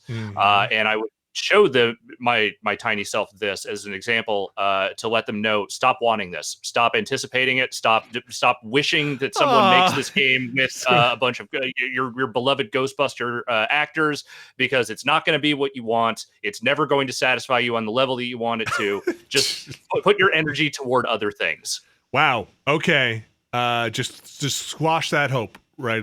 Yes. Let's just squeeze that shit out of my brain right then, so I will focus on other things. Let's see. We're talking about. There's the dog. So you're talking about going back in time. I think. Oh man. I think maybe I would try. I get the console of choice. Maybe modern warfare. With the online perk system and stuff, and basically try and sit down with my younger self and explain it and write it all down and be like, you need to develop this first. You need to get in there. This is going to change the way online. You don't know what online is, but trust me, develop a perk system, get in there, remember this so that I can be rich. That's in the spirit of the question, right? How to make money from this. I know. I think my answer. My answer is a little different in the sense that, like, I wouldn't want to get a game that I think is like, I wouldn't want Animal Crossing New Horizons, because it would just like break things for me, right? Like, it would just ruin all other games of like the technology's not there for anything else. So I would just be like, feel like I was lost in time forever. But I think I would probably want something for my teenage self that I think would speak to me like emotionally, or like the place I was at. So I think I would do something like The Beginner's Guide, or like something very narrative driven, where it's like, oh, I think that teenage me would appreciate the morals or the art in the story and like perhaps be affected by it in that way. Yeah, kind of. Yeah, you know what? To answer this question for real, I would probably, if I'm just trying to like make my younger self like crap my pants, probably That's the goal of this, right? Yeah, probably something like Detroit or something, and be like, look at this, look at this, and then be like, no, don't play it, just look at this, this. Yeah, because or I'd bring something like Obra Dinn and be like, nothing changes. Just be like, be like, well, you're from the future. Oh yeah, you're living in the peak right now, man. Like the graphics wise, it's all gonna kind of be around where you're at. But check out what they do with the music. The music is fantastic. All right, Abby, what's next? Okay, good question. What is next is Jeff. Yes. Will you please read this one from Vincent? Most certainly. On an episode of the Beastcast, Alex said all homeowners should own a rice cooker and should just eat more rice. I just moved. We say a lot of things, but you're not wrong. Yeah. Not wrong. Hey, while you're at it, eat a shit ton of rice. I just moved out. At the time, and easy meal prep sounded appealing, so I got a Zojirushi. Yes, Zojirushi. Yeah. Vinny's favorite. It's my That's favorite. a great word. Yeah. I've been using it more and more, but the only thing I know how to make is Chipotle style basmati rice. Does Alex have a favorite rice or rice dish? I don't really like a lot of the rice that I make is usually like a supplement to other dishes. So it's a lot of like white and jasmine rice with like maybe some garlic and a few other, maybe a spice or two mixed in, but nothing too crazy. There are probably far more invested and far more elaborate rice makers out there that would have much more interesting recipes than I would. I just like some plain white rice with, whatever stir fry dish that I'm making. That's usually what I go for. Yeah. A really easy thing to make if you make like a thing of white rice is put some salt. Like when you're done making it, you can make onigiri balls, which can either just be with rice or you can add like different meats or like whatever inside of them. So it's just like salted white rice. Put anything you want inside it, whether it's like shredded chicken or like I think people do like pickled plums. And then it's good with like nori, like some seaweed. Delicious and really easy to make. It takes like no time at all. But also like I know some folks will use like chicken stock while cooking it instead of water, and it adds a lot of like delicious richness. They're basically making a risotto at that point, which is also delicious. Yes, we have a lot of rice, but mostly it's we do like whole the brown rice, which it's just I like brown rice. It's fine, but nothing beats white rice. Nothing beats junk food like just like sticky white rice that you could like mold into the Statue of Liberty or wear as a suit of armor. I used to eat so much. I used to just take a ton of white rice, like 4 pounds of it, make it. And when I was in my teens and a young person, and then just take cream of mushroom soup in a can, like from Campbell's, and then just heat that up and just pour it on top of it and just eat that all day. I'm a fan of carbs. I'll be honest, it sounds like prison food, but like good prison food. We do a lot of chicken and rice. We do a lot of like, some rice in the stir fry. Listen, rice cookers. We use our rice cooker less now that we got the Instant Pot because we use the Instant Pot to cook the rice. I think we still have it though. Just we use it less. Is that Jerusi? Hell of a rice cooker. And cup maker. I have a rice cooker and it's great, but it was a gift and it's like too big, so it always makes way too much rice. Yeah, and it makes it difficult for me to use it. Rice keeps though. You can put that rice. I know there's like you can freeze it. Everyone always tells me, but it's an overwhelming amount of rice. What do we have more? Oh, we do have more.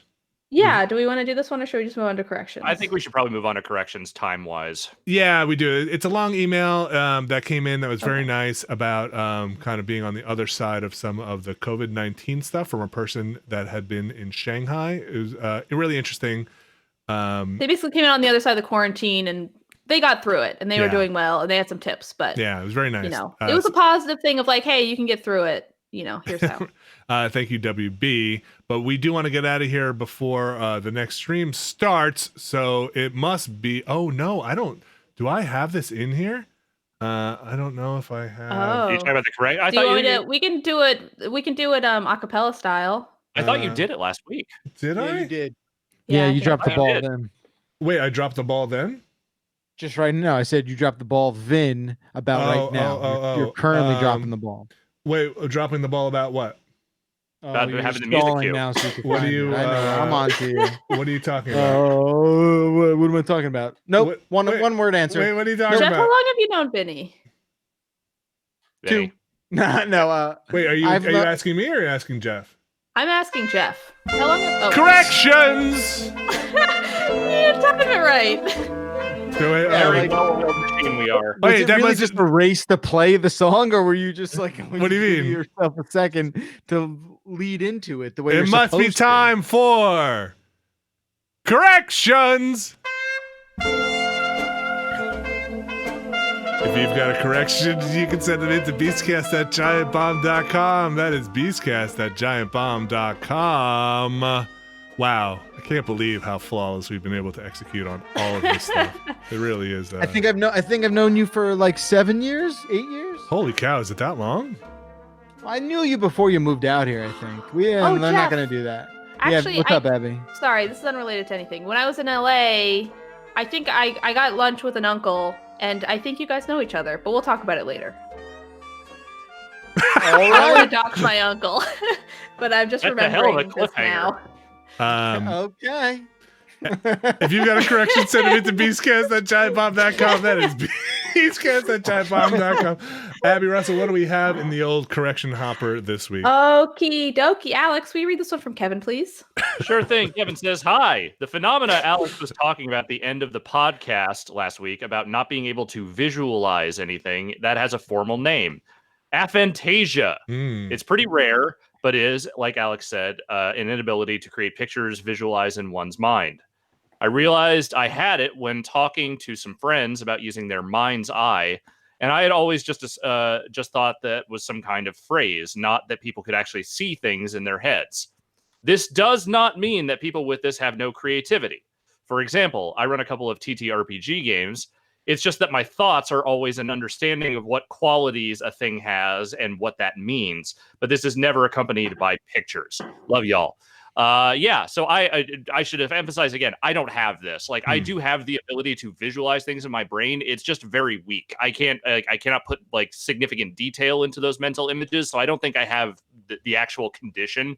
I also think that if I remember correctly, there is a bit of a spectrum on which all of this kind of exists. So not everyone has either you have all of it or none of it. Okay. Interesting. Yeah. Thank you, Kevin, for sending that in. Abby, what else we got? Okay, this next one.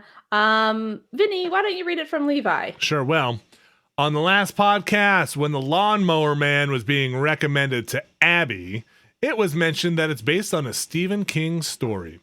This is mostly false. Stephen King did write a short story called The Lawnmower Man, which New Line Cinema held the rights to, but the Lawnmower Man film is based on a script originally titled Cyber God. Okay. That New Line slapped the Lawnmower Man name onto. The King story has nothing to do at all with virtual reality. And in fact, The dog is not in copyright concern. Hold on there. Hold on here. Hold on. The I dog thought my cat was a problem. The King story has nothing at all to do with virtual reality. In fact, the only real similarity between the short story and the movie is that both feature a character who mows lawns. King actually ended up suing New Line to have his name removed from the film, but despite this, New Line didn't comply with the judge's order and was held in contempt, which is why old VHS copies of the movie are still titled Stephen King's The Lawnmower Man. They just said they just said no, we're not going to do it. I don't think so. This is working out really well for us, so no thanks. That's amazing. I had no idea. That's gonna do it for this week's podcast, I think. What do you all think? I think we're gonna clear the room here. We're gonna get out of the way. Sounds good to me. I wanna personally thank anybody who is a premium subscriber out there for kind of supporting what we do. We haven't had that much premium stuff go up recently. We're trying to work out some ways to add some premium content out there and continue streaming for those who are at home and need some escape out there. So thanks if you're premium and you've kept your subscription, or if you're new premium subscriber, if you're able to. We understand also that there's a lot of hard times out there for folks, and understand if you're falling onto those times as well. So thank you if you've been able to do it. We do appreciate it, and keeping us doing what we're doing. Yeehaw. Hold on, let me get the end stinger going, because then I have to watch this thing to get the timing right on it. But that's going to do it for this week's podcast. Thank you very much, Abby Russell. Oh, thank you for having me. Thank you very much. Oh, you know what? Let me start the stinger now. We're going to time this. Ready? Yeah, keep all this. We're going to get this. Ready? Okay, there it is. Thank you very much, Abby Russell. Thank you so much to you, Vinny. Thank you very much, Jeff Bacalar. Of course, thank you. Thank you very much, Alex Navarro. Thank you. Stay tuned for drumming at 6 p.m. Eastern if you want to check that out. Ooh, drumming at 6 p.m. Eastern. That's going to do it for the show. Don't forget to check out Mass Alex, which we've started back up. Alex, I'm very excited to figure that out with you. We're still tweaking and doing the whole process, but we're getting there.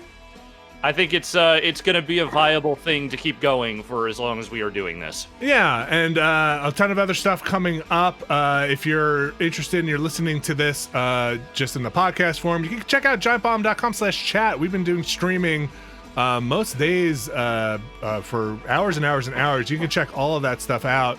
And again, if you're premium, thank you so much for supporting us. And I hope everybody out there is being safe and getting by and doing what you need to do to make this situation the best you can. That's gonna do it for this week's show. Of course, with all the birthdays out there, happy birthday if it's your birthday, and happy birthday to my son, whose birthday is coming up this weekend. That's gonna do it for this week's show. See you next week.